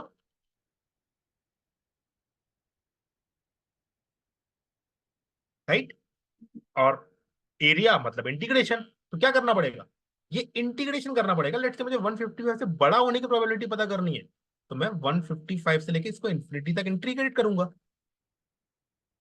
155 से लेके इसको इन्फिनिटी तक इंटीग्रेट करूंगा। अब सोचो फंक्शन कितना भयंकर है ये फंक्शन कितना भयंकर है, इसको इंटीग्रेट करना। क्या इसको इंटीग्रेट करना वाकई में इजी होगा, सोचो। इसको इंटीग्रेट करना बिल्कुल इजी नहीं होगा। तो इसको इंटीग्रेट करना बिल्कुल इजी नहीं होगा, राइट। और एनालिटिकली ये पॉसिबल ही नहीं है एक्चुअल में, देखो तो ये पॉसिबल ही नहीं है कि आप इसको डायरेक्टली इंटीग्रेट कर दो, जुगाड़ लगानी पड़ती है, इसको 3D में लेके जाना पड़ता है, प्रोजेक्शन करना पड़ता है, फिर उसको 2D स्लाइसेस करने पड़ते हैं, वो अलग एक मैथ्स वहां लगी चल रही है, इसको सिर्फ इसका इंटीग्रेशन पता करने के लिए। तो सोचो इस तरह के क्वेश्चंस का आंसर देने के लिए आपके पास तो कोई तरीका ही नहीं बचा ना, and that's where z score comes into the picture. लोगों ने क्या किया, लोगों ने बोला रुको, एक काम करते हैं, हम इंटीग्रेशन कैलकुलेट करके दे देते तुमको। हम क्या करते हैं, हम एक स्टैंडर्ड नॉर्मल डिस्ट्रीब्यूशन जिसका कि मीन 0 है और स्टैंडर्ड डेविएशन 1 है, जिसका कि मीन 0 है और स्टैंडर्ड डेविएशन 1 है, हम उसके करस्पॉन्डिंग तुमको सारे इंटीग्रेशन पहले ही कैलकुलेट करके दे देते हैं, तुमको बार बार ये मेहनत करने की जरूरत नहीं है, उतना 3D वीडी में जाने की जरूरत नहीं है। ठीक है, ठीक है, तो लोगों ने क्या किया कि हम तुम्हें एक इंटीग्रेशन दे देते हैं टेबल के फॉर्मेट में, तो वो टेबल ही एक्चुअली जेड टेबल है। तो अगर तुम देखो तो जेड की वैल्यू पॉइंट 0.99 पे कुछ वैल्यू तुमको मिलेगी तो वो ये एरिया होगा, लेट्स जेड की वैल्यू 0.5 पे तुमको कुछ मिलेगी तो वो ये एरिया होगा, राइट। तो उन्होंने क्या किया, मल्टीपल जेड की वैल्यूज पे जो ये यहाँ पे ये जो हो रहा है, लेट्स से जेड की वैल्यू यहाँ पे बहुत यहाँ पे नेगेटिव है, लेट्स से -3 या लेट्स से -2, ये 1, ये 0, ये 1 2, इस तरह से जैसे जैसे आगे बढ़ते जा रहे हैं उन्होंने एरिया कैलकुलेट करते कि देते वो देते चले गए। मैं एक बार और एक्सप्लेन करता हूँ इस पॉइंट को। फॉर एग्जाम्पल, ये एक स्टैंडर्ड नॉर्मल डिस्ट्रीब्यूशन है जिसका कि जो मीन है वो 0 है और जो स्टैंडर्ड डेविएशन है वो 1 है। तो लोगों ने बोला कि यहाँ पे कहीं -3 भी होगा, यहाँ पे कहीं -2 भी होगा, यहाँ पे कहीं -1 भी होगा, यहाँ पे कहीं 1 भी होगा, 2 भी होगा एंड 3 भी होगा। तो लोगों ने बोला 3 के करस्पॉन्डिंग क्या प्रोबेबिलिटी है, सिर्फ लेफ्ट लेफ्ट वाला मान लो वो एरिया कैलकुलेट कर रहे हैं, तो वो पूरा एरिया अप टू इंफिनिटी तक ये कैलकुलेट करके दे देंगे। तो उन्होंने बोला z की वैल्यू -3 होगी, तो उन्होंने कुछ वैल्यू दे दी जो कि ये पूरा एरिया है, लेट्स ये A1 है, ये A1 दे दिया उन्होंने। लेट्स से z की वैल्यू -2 है, तो ये पूरा का पूरा वो एरिया कैलकुलेट करके दे देंगे। तो आप प्रोबेबिलिटी निकाल सकते हो कि अच्छा z की वैल्यू -2 से कम होने की क्या प्रोबेबिलिटी, तो ये बेसिकली ये पूरा एरिया हो जाएगा। That is what A2 means. ठीक है, तो ये कैसे भी हो सकता है हो सकता है मैं ये वाला दे रहा हूं तो ये ऑटोमेटिकली ये जो पूरा एरिया ये 1 में से माइनस हो जाएगा ना, राइट। तो अगर आपको A1 मालूम है, मतलब ये वाला एरिया मालूम है, तो ऑब्वियसली ये पूरा एरिया भी मालूम है, बिकॉज ये 1 में से माइनस करते हुए चले जाओगे। तो उन्होंने साइंटिस्ट ने क्या किया कि आपको डिफरेंट डिफरेंट जेड की वैल्यूज पे आपको एरियाज कैलकुलेट करते हुए चले गए वो। May be it's a left sided और राइट साइडेड, वो कोई भी हो सकता है, बिकॉज दोनों वो 1 का ही डिफरेंस है तुम्हें। ठीक है, 1 में से माइनस करोगे लेफ्ट वाले को तो राइट हो जाएगा, उससे फर्क नहीं पड़ता। ठीक है, तो आपका वो इंटीग्रेशन करने का जो एफर्ट बचा वो इस जेड टेबल की हेल्प से बचा। तो अब वापस से ऊपर चलते सेम प्रॉब्लम में कि 155 सेंटीमीटर से बड़ा होने की प्रोबेबिलिटी को क्या करोगे, सबसे पहले आप इसको इसमें कन्वर्ट करोगे। That's where you calculate z score कि 155 के करस्पॉन्डिंग क्या जेड स्कोर है, 154 के करस्पॉन्डिंग क्या जेड स्कोर है, 153 के करस्पॉन्डिंग क्या जेड स्कोर है। और जैसी आपकी टेबल इस टेबल में आई, चाहे आप 155 के करस्पॉन्डिंग वाला ये वाला एरिया कैलकुलेट करो, चाहे आप 155 के करस्पॉन्डिंग लेट से कोई जेड स्कोर होगा, लेट से 2 है, 2 के इस तरफ वाला एरिया कैलकुलेट करो। बट वो तो लोगों ने पहले कैलकुलेट करके दिया हुआ है। सोचो काम कितना इजी हो गया जेड टेबल की हेल्प से। तो the point I want to make here is कि अगर हमारे लिए ये इंटीग्रेशन करना इजी होता, बहुत ही फिंगर टिप्स पे होता, तो हमें जेड टेबल की जरूरत ही नहीं थी, जेड स्कोर की जरूरत ही नहीं थी। क्या मैं अपनी बात कन्विंस कर पाया?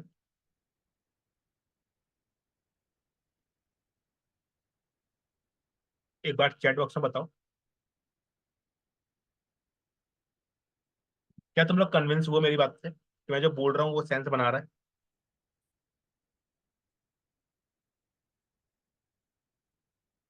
ठीक है, तो ये जेड स्कोर वाला हमने पार्ट कवर कर लिया। ठीक है, बेसिकली वही है, फंडा यही है, सिंपल मैं इसको समराइज कर देता हूँ।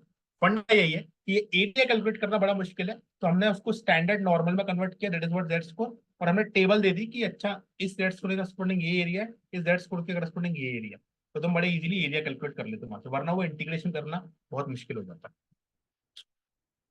दूसरा क्वेश्चन कवर कर लिया हमने। तीसरे क्वेश्चन पे मूव करते हैं फटाफट से। तीसरे क्वेश्चन पे मूव करते हैं फटाफट से। तीसरा क्वेश्चन ये है, से you flip the coin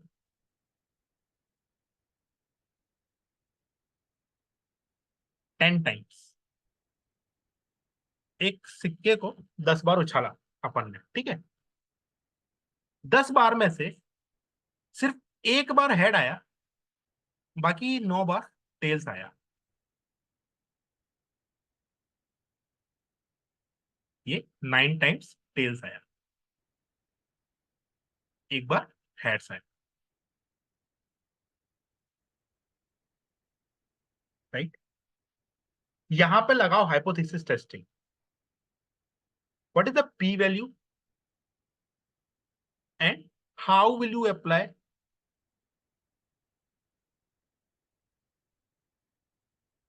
hypothesis testing?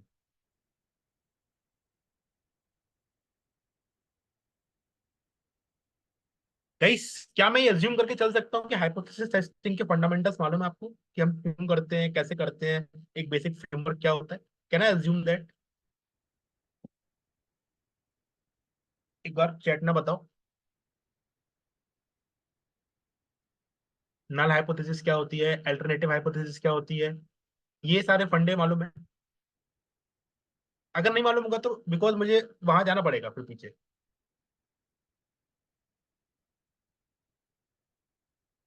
ठीक है, ठीक है, ठीक है, फाइन। तो अब यहाँ पे देखो, यहाँ पे ये देखो, एक कॉइन को 10 टाइम्स उछाला और उसमें से 1 हेड आया और 9 टेल्स आए। ठीक है, समझो इस बात। क्या इस बात का मतलब ये है कि हमारा कॉइन फेयर नहीं है, हमारा कॉइन बायस्ड है? क्या हम ये कंक्लूड कर सकते हैं कि नहीं कर सकते? पहले पर्पस समझो कि क्यों कर रहे हैं। Can we conclude that? मतलब खुद सोचो ना कि एक कॉइन दिया मैंने आपको, आपने एक बार 10 बार उछाला, एक बार हेड आया, 9 बार टेल्स आया, तो आप ये सोचोगे कि यार वाकई में क्या हेड्स और टेल्स आने की प्रोबेबिलिटी इक्वल थी भी कि नहीं थी, कि टेल्स आने की प्रोबेबिलिटी ज्यादा थी, कुछ वेट डिस्ट्रीब्यूशन इस तरह से था कॉइन में कि हर बार टेल्स ज्यादा आ रहा है? आपके दिमाग में डाउट आएगा कि नहीं आएगा कॉइन की फेयरनेस को लेकर के? सोचो। आएगा, ऑब्वियसली डाउट आएगा। इसी डाउट को रिजोल्व करने के लिए हम कर रहे हैं हाइपोथेसिस टेस्टिंग। तो आप फ्रेमवर्क क्या होता है, फ्रेमवर्क क्या करोगे आप सबसे पहले एक नल हाइपोथेसिस फॉर्म करते हैं।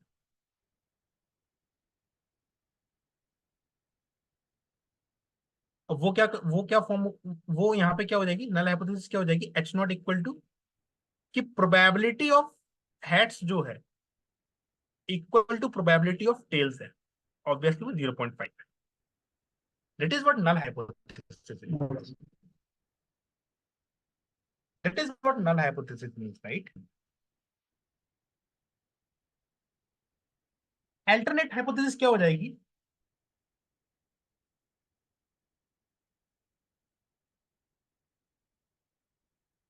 अल्टरनेटिव हाइपोथेसिस क्या हो जाएगी?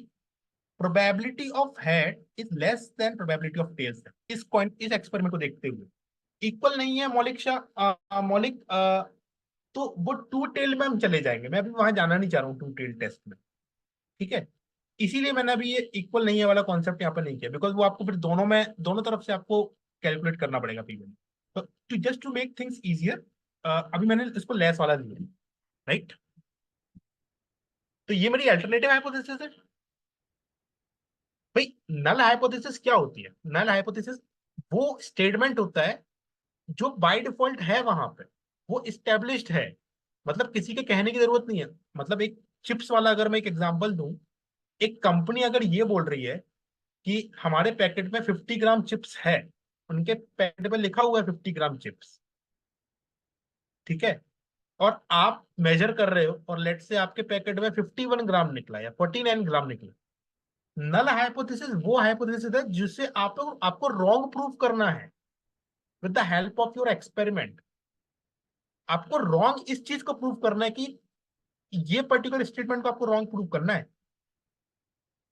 तो इसके लिए अल्टरनेटिव हाइपोथेसिस बनाई हमने, राइट? तो अगेन हमको बायनोमियल डिस्ट्रीब्यूशन में जाना पड़ेगा। ठीक है, लेट से हम ये बोल रहे हैं, हम ये बोल रहे हैं कि इसका पी वैल्यू बताओ। मतलब बेसिकली आप अल्टरनेटिव या नल हाइपोथेसिस को एक्सेप्ट या रिजेक्ट कब करते हो? पी वैल्यू के बेस पर करते हो, पी वैल्यू के बेस पर करते हो ना। मतलब ऐसे सोचो कि अगर मैं इसको एक ग्राफ प्लॉट करूं, इस तरह से प्लॉट करूं, तो out of this 10 trials, 0 head आने की क्या प्रोबेबिलिटी, 1 हेड आने की क्या प्रोबेबिलिटी, 2 हेड आने की क्या प्रोबेबिलिटी, एंड सिमिलरली 10 हेड आने की क्या प्रोबेबिलिटी? तो ये ग्राफ तो मुझे कुछ ऐसा दिखेगा कि नहीं दिखेगा? सोचो।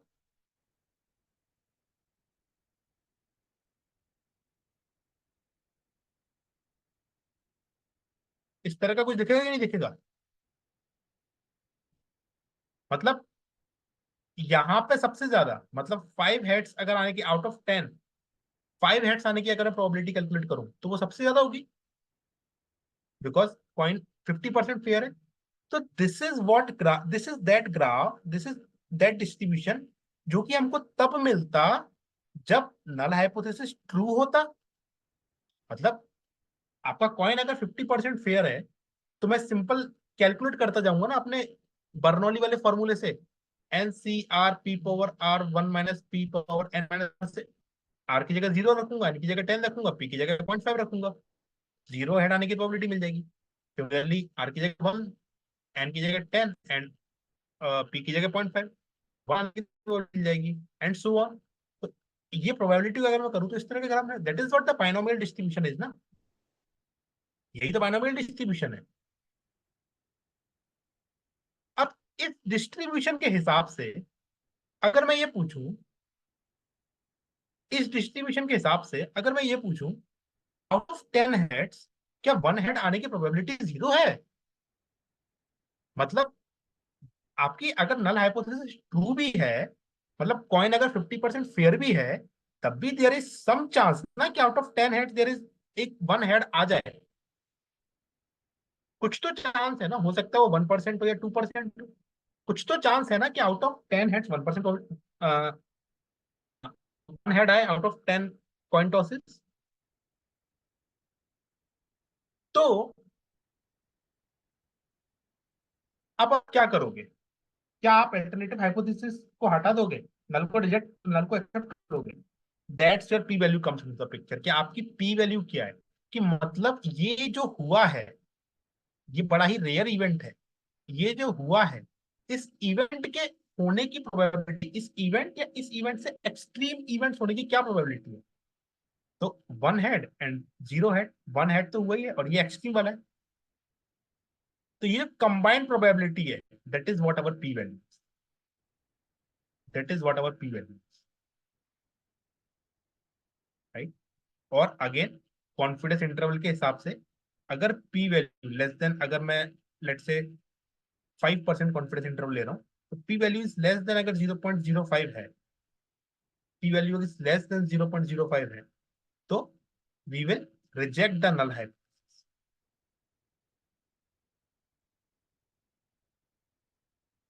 And accept alternate hypothesis, right. Guys ये एक पूरा एक्सप्लेनेशन देते समय मेरा अजम्पशन ये है कि ये फंडामेंटल्स मालूम है आपको, वरना ये थोड़ा दूसरे वे में फिर में जाता है इसको, ठीक है। तो आई एम अज्यूमिंग कि ये पी वैल्यू का कॉन्सेप्ट मालूम है, ओके। तो इसीलिए मैंने उसको डिफाइन करने में ज्यादा टाइम वेस्ट नहीं किया कि पी वैल्यू को हम क्यों कैलकुलेट कर रहे हैं, ये सब ठीक है। आई एम अज्यूमिंग कि ये सब हो चुका है। जब आप ऐसा करते हो तो बस यही तो पी वैल्यू है। तो पी वैल्यू को कैसे कैलकुलेट करोगे? Out of 10 heads, sorry out of 10 trials, out of 10 tosses, 0 heads की probability plus out of 10 tosses 1 head की प्रोबेबिलिटी। तो ये सिंपल कितना हो जाएगा? 10 C 0, 0.5 power 0 and 1 minus 0.5 again 0.5 power 10, 10 minus 0। और ये कितना हो जाएगा?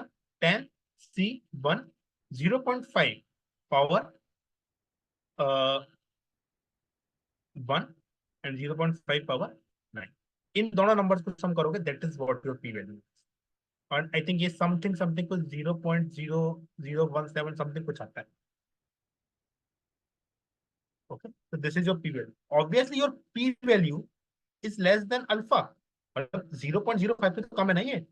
तो आप क्या करोगे? आपका हाइपोथेसिस क्या होगा? Reject the null hypothesis.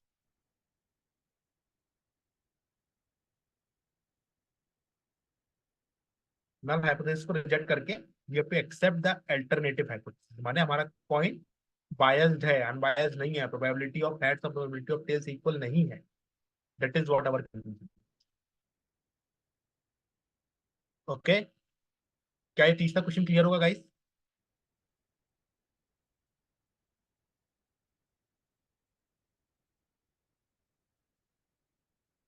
एक बार चैट बॉक्स में बताओ, कोई डाउट है, दोबारा एक्सप्लेन करना है?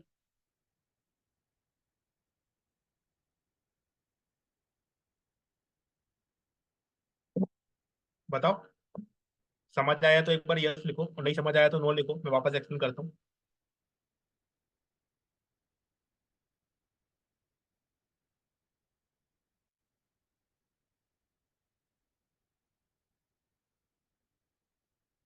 Okay, okay, then I think we are good to, we are good to. Next question, next question, next question की अगर बात करें, टाइप्स ऑफ सैम्पलिंग,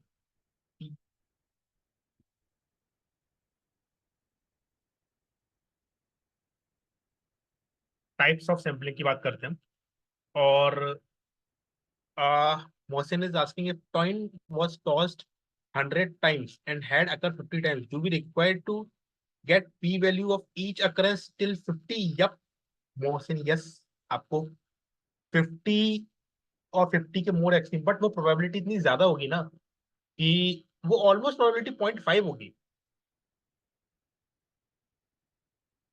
वो ऑलमोस्ट मतलब ऐसे सोचो ना, लेट्स से ये इस तरह का डिस्ट्रीब्यूशन आएगा, ठीक है, तो आउट ऑफ 100 टॉस ये 0 टॉस आने की प्रोबेबिलिटी, ये 1 टॉस आने की प्रोबेबिलिटी, ये यहाँ पे मैक्सिमम होगा 50 टॉस, वापस से 60 हेड्स, 70 हेड्स, तो 50 टाइम्स हेड्स आने की प्रोबेबिलिटी, मतलब आप ये पूरा का पूरा एरिया कैलकुलेट कर रहे हो, तो ये तो 0.5 हो जाएगा ना,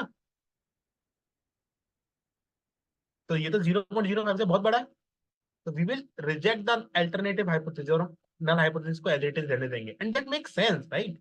अल्टरनेटिव हाइपोथेसिस क्या बोल रहा है कि हेड्स और टेल्स आने की प्रोबेबिलिटी इक्वल है, और आप बोल रहे हो कि 100 में से 50 टाइम्स हेड्स आया है, तो ये दोनों तो सेम बात कर रहे हैं ना, ये तो सपोर्ट कर रहा है इनफैक्ट और अल्टरनेट, सॉरी, नल हाइपोथेसिस को। क्लियर हुआ मोहसिन?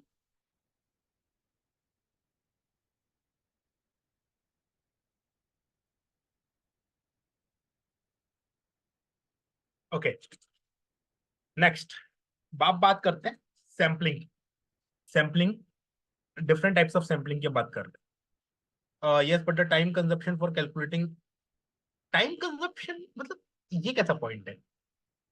टाइम मतलब तुमको हाथ से थोड़ी करना होता है यार, पाइथन कोड लिखते हो ना तुम इन सब चीजों के लिए, तो मैं हाथ से अभी करके दिखा रहा हूँ।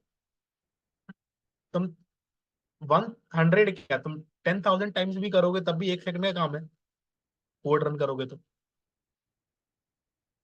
है ना? एक फंक्शन ही तो डिफाइन करना है सिर्फ। You can calculate from directly table also, कौन सा जेड स्कोर वाले टेबल की बात कर रहे हो? जेड स्कोर वाले टेबल की बात कर रहे हो?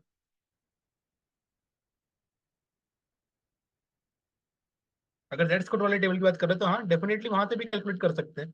Yes yes yes yes yes, उससे जेड, उसका जेड स्कोर कैलकुलेट करो, बट वही है, बाइनोमियल और नॉर्मल फर्क यही है। बाइनोमियल डिस्क्रीट इवेंट्स के लिए जैसे जैसे आप वो बढ़ाते जा रहे हो नंबर अपना, 100 टॉसेज, 1,000 टॉसेज, 10,000 टॉसेज और 1 लाख टॉसेज, अप्रोक्सीमेटली वो नॉर्मल को ही अप्रोच करेगा वो, तो हम उससे मॉडल कर सकते हैं। Make sense, make sense. Z से भी करोगे तब भी वो 0.5 भी आएगा, 0.5 भी आएगा। ठीक है, ठीक है, आप फटाफट से आगे बढ़ते हैं। सैम्पलिंग टाइप्स,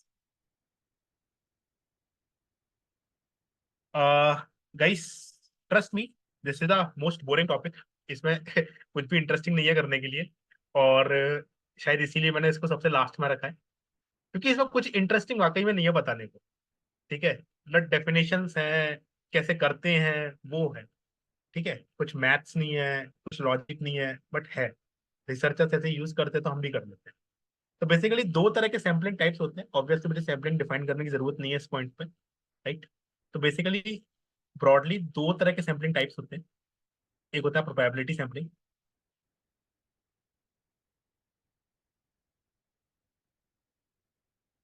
और एक होता है नॉन प्रोबेबिलिटी सैम्पलिंग।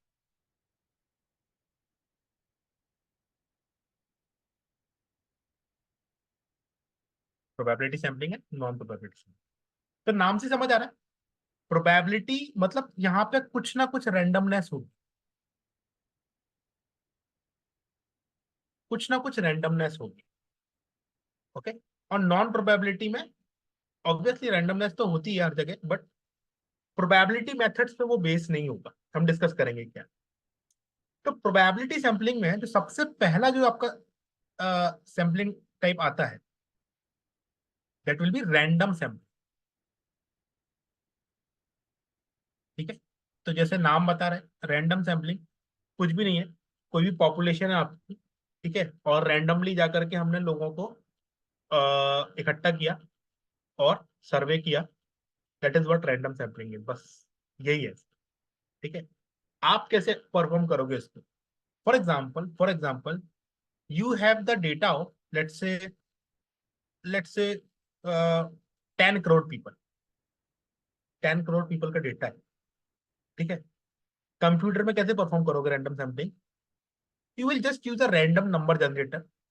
ठीक है, आप बोलोगे आप बोलोगे लेट्स से आपको 1000 का सैंपल प्रिपेयर करना है, right?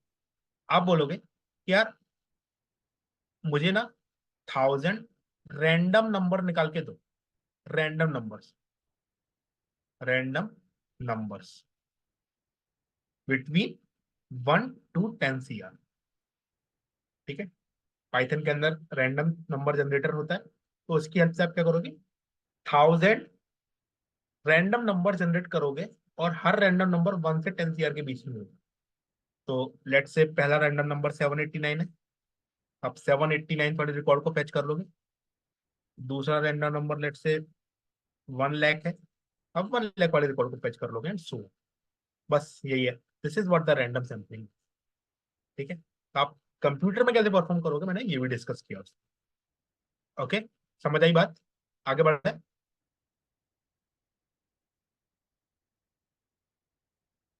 चैट बॉक्स में बता दो गाइस एक बार। ठीक है, दूसरा जो टाइप है उसको हम बोलते हैं उसको हम बोलते हैं सिस्टमैटिक सैम्पलिंग।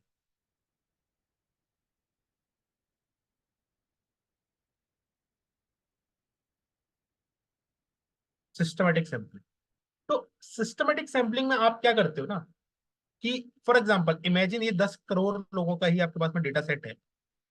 ठीक है, और फॉर एग्जांपल आपने यहाँ आपने कोई भी एक रैंडम नंबर चूज किया, लेट्स से 7। तो अब आप एक फिक्स इंटरवल पे अपना सैंपल लेते जाओगे। इस 7 के बाद अब आप 14th रो आपके सैंपल में आएगी, 21st रो आपके सैंपल सैंपल में आएगी, 28th रो आपके सैंपल में।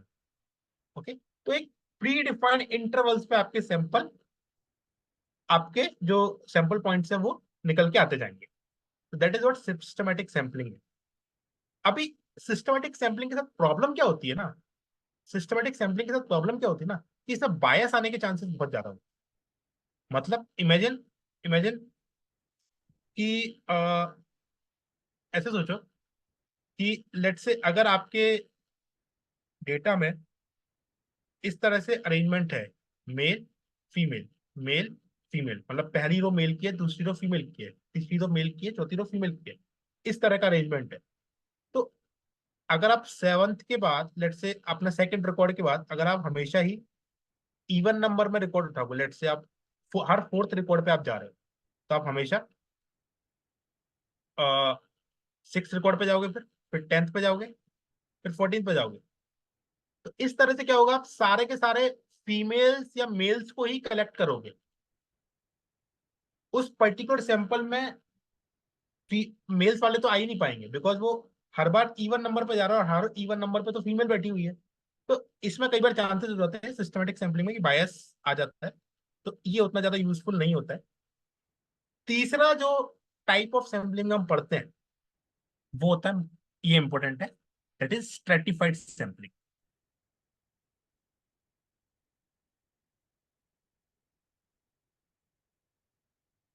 Stratified sampling, that is stratified sampling. तो स्ट्रेटिफाइड जो वर्ड बना है वो वर्ड बना है स्ट्रेटा से। स्ट्रेटा मतलब ग्रुप। मतलब ऐसे सोचो ऐसे सोचो कि आपकी जो पॉपुलेशन है, आपकी जो पॉपुलेशन है, फॉर एग्जांपल लेट्स से अगर मैं एक ऑफिस की बात करता हूँ, एक ऑफिस में एक ऑफिस में 70% मेल्स है, 30% फीमेल्स है। ओके, 70% मेल्स है एंड 30% फीमेल्स है। अब यहां से एक सैंपल निकालना है, यहां से एक सैंपल निकालना है, लेट से 10 लोगों का सैंपल निकालना है। तो बहुत ज्यादा चांसेस है कि आपका ये जो रेशियो है पॉपुलेशन का 70-30 का, ये सैंपल में रिफ्लेक्ट नहीं होगा। 70% मेल्स है, बहुत ज्यादा है, तो हो सकता है 10 में लेट से 9 मेल्स आ जाए, एक फीमेल है, राइट? या 10 के 10 ही मेल्स आ जाए। मैं ये नहीं बोल रहा हूँ कि हमेशा ही ऐसा होगा, हो सकता है आपको ऐसा सैंपल भी मिल जाए कि 7 मेल्स और 3 फीमेल्स आ जाए, बट ये होने के चांसेस कम है, क्योंकि बाकी अदर चीजें होने के भी चांसेस है। तो आप क्या करते हो, आपने अज्यूम किया कि ये मेरा पहला ग्रुप है मेल्स वाला, ये मेरा दूसरा ग्रुप है फीमेल्स वाला। तो आपको मालूम है कि आप यहां से सैंपल करोगे कुछ और यहां से सैंपल करोगे कुछ, इंडिपेंडेंटली आप दोनों ग्रुप से सैंपल कर रहे हो। तो that is what stratified sampling है, कि आपने पॉपुलेशन में अलग अलग ग्रुप डिस्कवर कर लिए that may be based on gender, caste और रिलीजन, एज। वो ग्रुप किसी भी फॉर्म में हो सकता है, और आप इंश्योर करते हो कि हर एक ग्रुप में से मुझे मेरा सैंपल मिलना चाहिए। तो जब आप ये इंश्योर करते हो that sample will be more better representation of your population. How random generation works in Python, this generator generating number is yes and why random. Maulik Shah, I am very happy तुमने ये क्वेश्चन पूछा है।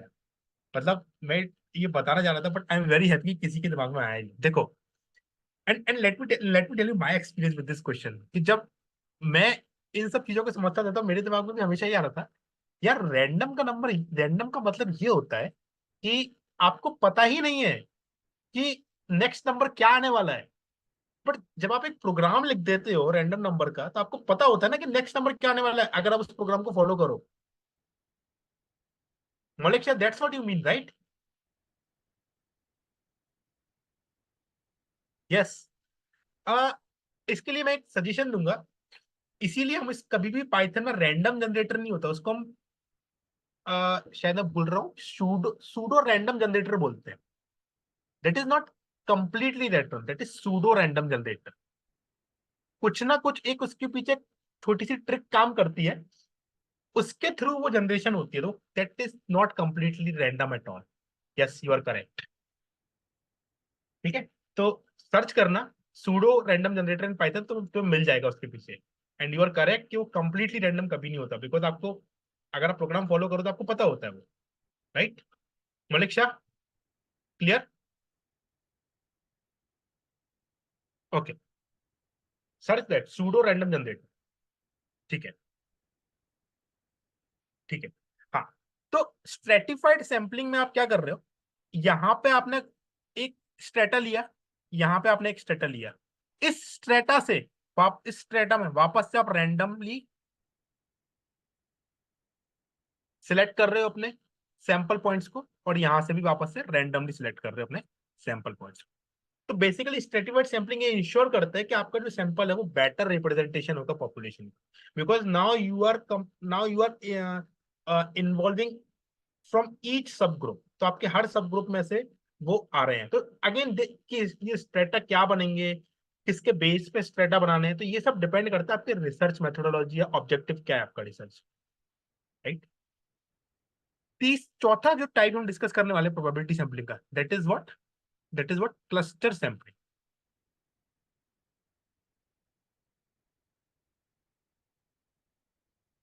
Cluster sampling, cluster sampling क्या होती है?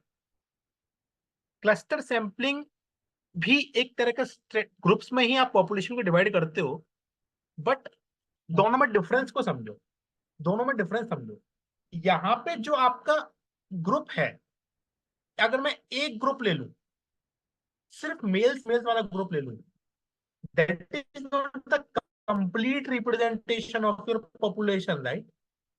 सिर्फ मैं अगर फीमेल फीमेल वाला ग्रुप ले लूं, that is not the complete representation of your population, right. आपको पॉपुलेशन का कंप्लीट रिप्रेजेंटेशन बनाने के लिए हर ग्रुप में से डेटा को लेना पड़ेगा। बट क्लस्टर में आपके ग्रुप में क्या हो रहा है, आपका जो इंडिविजुअल जो ग्रुप्स आप बना रहे हो वो ग्रुप्स अपने आप में कंप्लीट रिप्रेजेंटेशन है पॉपुलेशन का।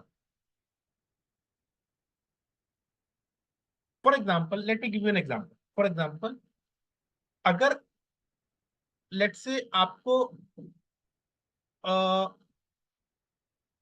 1000 स्कूल के बच्चों का डेटा चाहिए, ठीक है, आपको 1000 स्कूल के बच्चों का डेटा चाहिए। आपकी कंट्री में बहुत सारे स्कूल, इंडिया में बहुत सारे स्कूल हैं। आपने क्या किया, हर स्कूल को एक क्लस्टर मान लिया। हर स्कूल के अंदर कुछ ना कुछ मतलब बच्चे होंगे, right. I can confidently say that to some extent कि एक स्कूल में लेट से 1000 बच्चे हैं, लेट से ये स्कूल है और इसमें 1000 बच्चे, ये 1000 बच्चे जो है, that is a complete representation of population to some extent, right. Right. तो यहाँ पे क्या हो रहा है, यहाँ पे अपने आप में ये जो ग्रुप है ये पॉपुलेशन कंप्लीट रिप्रेजेंटेशन है। या फॉर एग्जांपल, एक एग्जांपल और देता हूँ कि फॉर एग्जांपल आपको सर्वे करना है, ठीक है, किसी पर्टिकुलर स्टेट के अंदर,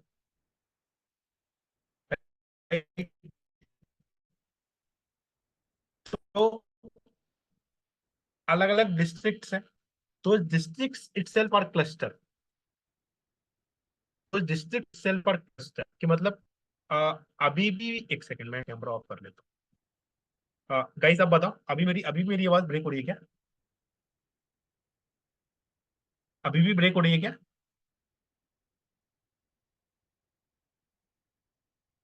अच्छा, ठीक है, ठीक है, ठीक है, आई कंटिन्यू। हाँ, तो क्लस्टर सैंपलिंग के अंदर क्या हो रहा है, ये जो ग्रुप्स है, ये जो क्लस्टर है, ये अपने आप में कंप्लीट रिप्रेजेंटेशन है पॉपुलेशन का। बट स्ट्रेटिफाइड में आपको हर एक स्ट्रेटा से आपको डेटा करना पड़ेगा। तो that is one difference between cluster sampling and stratified sampling. करते क्यों है, करते क्यों है? चूंकि आपने क्लस्टर इस तरह से बनाए हैं कि आपका एक cluster is a complete representation of population to some extent. अब आपको सारे स्कूल में जाने की जरूरत नहीं है। तो आप रैंडमली क्या करोगे, लेट्स से आप 1000 स्कूल्स है, with the help of, again randomly, आप लेट्स से 50 स्कूल को सिलेक्ट करोगे और उन 50 स्कूल में आकर के 20-20 बच्चों को सिलेक्ट करते जाओगे रैंडम, अगेन रैंडम, एंड ये भी रैंडम, ठीक है। जो पूरी कंट्री में 1000 स्कूल, उधर आपको नहीं करना। तो मेनली जो इसका जो क्लस्टर सैंपलिंग का जो बेनिफिट है वो ये है कि ये काफी कन्वीनियंट है। और यूजुअली जो क्लस्टर आप फॉर्म करते हो वो ज्योग्राफी के बेस पे करते हो, ज्योग्राफी के बेस पे करते हो, ठीक है। तो गाइस ये हमने अपना प्रोबेबिलिटी सैंपलिंग कंप्लीट कर लिया यहाँ पे। ओके, कोई डाउट है यहाँ तक? बताओ, अब फटाफट नॉन प्रोबेबिलिटी सैंपलिंग की तरफ हम मूव कर रहे हैं।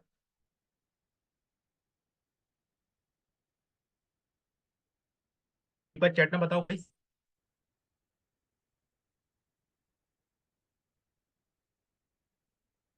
नॉन प्रोबेबिलिटी सैंपलिंग, ठीक है। नॉन प्रोबेबिलिटी सैंपलिंग के अंदर सबसे पहले टाइप आता है वो स्नोबॉल सैंपलिंग। स्नोबॉल सैंपलिंग, ज्यादा सैंपलिंग मेथड्स यूज होते हैं वो क्वालिटेटिव रिसर्च के लिए ही होते हैं। क्वालिटेटिव रिसर्च, क्वालिटेटिव रिसर्च का मतलब क्या है, जहां बेसिकली आप क्वांटिटी ऑफ आउटकम पे फोकस नहीं कर, आउटकम क्या है इस पे फोकस कर रहे हो, right.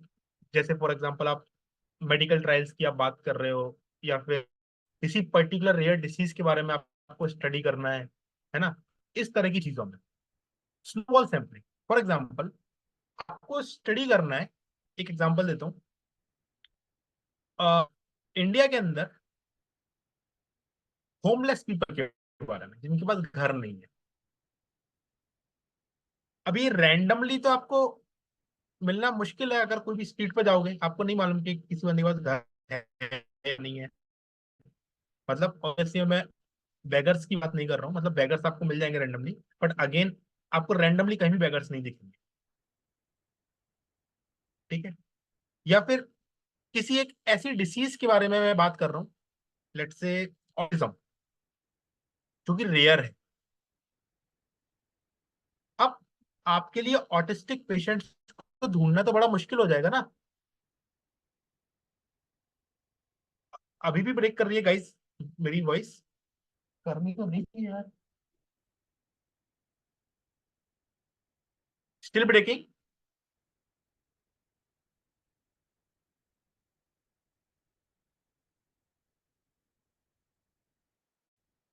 Jitendra still breaking, voice अभी भी ब्रेक कर रही है।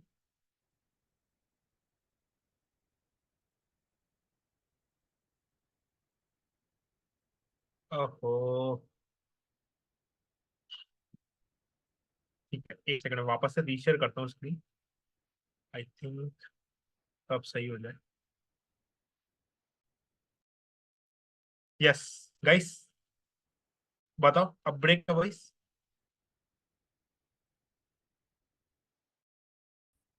नो। ठीक है, ठीक है, ठीक है, ठीक है, तो फटाफट से स्क्रीन शेयर कर।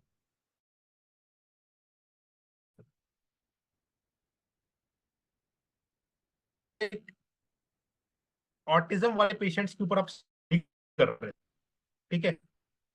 तो सोचो ऑटिस्टिक पेशेंट्स को ढूंढना कितना मुश्किल होगा, right?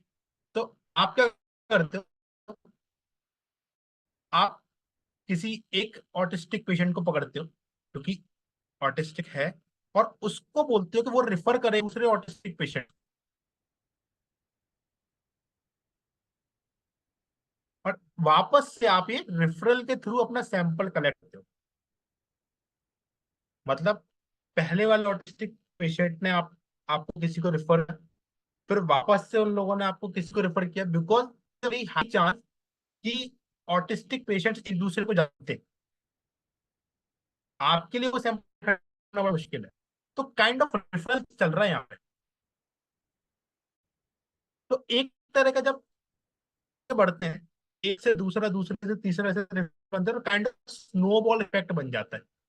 And that's what snowball sampling, right? तो एक तरह से इसको रिफरल सैम्पलिंग भी बोल देते हैं हम कई बार। ठीक है। दूसरा जो टाइप है, that is convenience sampling.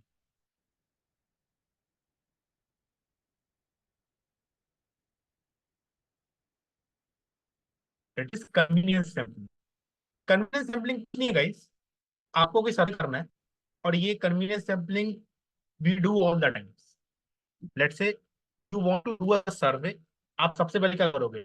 Google form बनाते हो और अपने व्हाट्सएप अपने जानने वालों को शेयर कर देते हो, अपने स्टेटस पर लगा देते हो। That are more easy to reach, right? More easy to reach. तो बस ये कन्वीनियंस सैंपल की जो इजी टू रीच, आप सिर्फ उन्हीं पर्सन के पास जाकर के अपना सैंपल इकट्ठा कर रहे हैं। ठीक है। That is what convenience sampling. Okay. Snowball sampling हो गया, कन्वीनियंस सैंपलिंग हो गया। इसमें एक सैंपलिंग और आती है, that is what Kyoto,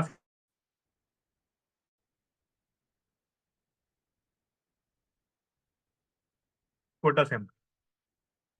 for example Kyoto जो होता है वो बेसिकली रिजर्वेशन कोटा का मतलब, रिजर्वेशन कोटा का मतलब ही कोटा होता है। तो टू सम एक्सटेंट हम ये कर देते हैं कि हमने सैंपल में कितना, कितने मेल चाहिए, कितने फीमेल चाहिए। फॉर एग्जाम्पल लेट से अगर मैं स्मार्टफोन की बात करूं, स्मार्टफोन की बात करूं, तो लेट से आई वांट टू सी, मुझे एक सैंपल इकट्ठा करना है जिसमें एक पर्टिकुलर पोर्शन, लेट से 10 to 18 ईयर्स तक का होगा, एक पर्टिकुलर पोर्शन 18 to 35 ईयर्स तक का होगा, और एक पर्टिकुलर क्वेश्चन पोर्शन 35 से बिगर ईयर का हो, तो मैं पहले ही फिक्स कर दूंगा कि आई नो कि जो मेरा स्मार्टफोन है वो किस रेंज के लोग ज्यादा चलाते हैं। तो उस बेस पे मैं डिसाइड कर दूंगा कि लेट से आउट ऑफ 1000 5000 मुझे ये नंबर चाहिए, ये मुझे 250 चाहिए, और ये भी मुझे 250 चाहिए। तो बेसिकली बेसिकली ये मार्केटिंग पर्पजेज में ज्यादा यूज होती है कोटा सैंपलिंग। तो बेसिक जो वो है आपका कंक्लूजन कंक्लूजन ये है, जब आप बिगर सैंपल्स फॉर्म करना चाहते हो, बड़े सैंपल्स फॉर्म करना चाहते हो, तो आप प्रोबेबिलिटी सैंपलिंग की तरफ जाते हो। जब आप क्वालिटेटिव रिसर्च करना चाहते हो, स्मॉल सैंपल्स फॉर्म करना चाहते हो, तो नॉन प्रोबेबिलिटी सैंपलिंग का मैं यूज करते हो। Right. So guys, that's that's all for today's lecture. कोई डाउट है तो प्लीज मुझे बताओ चैट में। हमने पॉइजन डिस्ट्रीब्यूशन डिस्कस किया। राइट। हमने पॉइजन डिस्ट्रीब्यूशन डिस्कस किया। हमने एक्सपोनेंशियल और इंटर अराइवल टाइम्स कैसे कनेक्ट होते हैं पॉइजन से, हमने ये डिस्कस किया। बीटा डिस्ट्रीब्यूशन हमारा छूट गया, may be will cover this thing in next class. उसके बाद हमने जेड स्कोर के बारे में समझा, जेड स्कोर क्या प्रॉब्लम सॉल्व करता है। फिर उसके बाद हमने अ, एक एप्लीकेशन बेस्ड किया, और फिर हमने टाइप्स ऑफ सैम्पलिंग। तो कोई कमेंट या कुछ और हो, मैं लिंक शेयर कर देता हूँ यहाँ पे feedback form. Okay, give me a minute, मैं फटाफट से लिंक शेयर करता हूँ।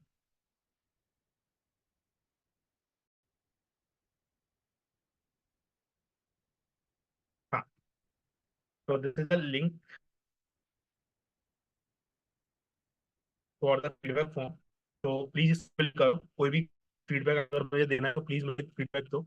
M I going too slow, too fast, जैसा भी है मेरे को बताओ। राइट। ओके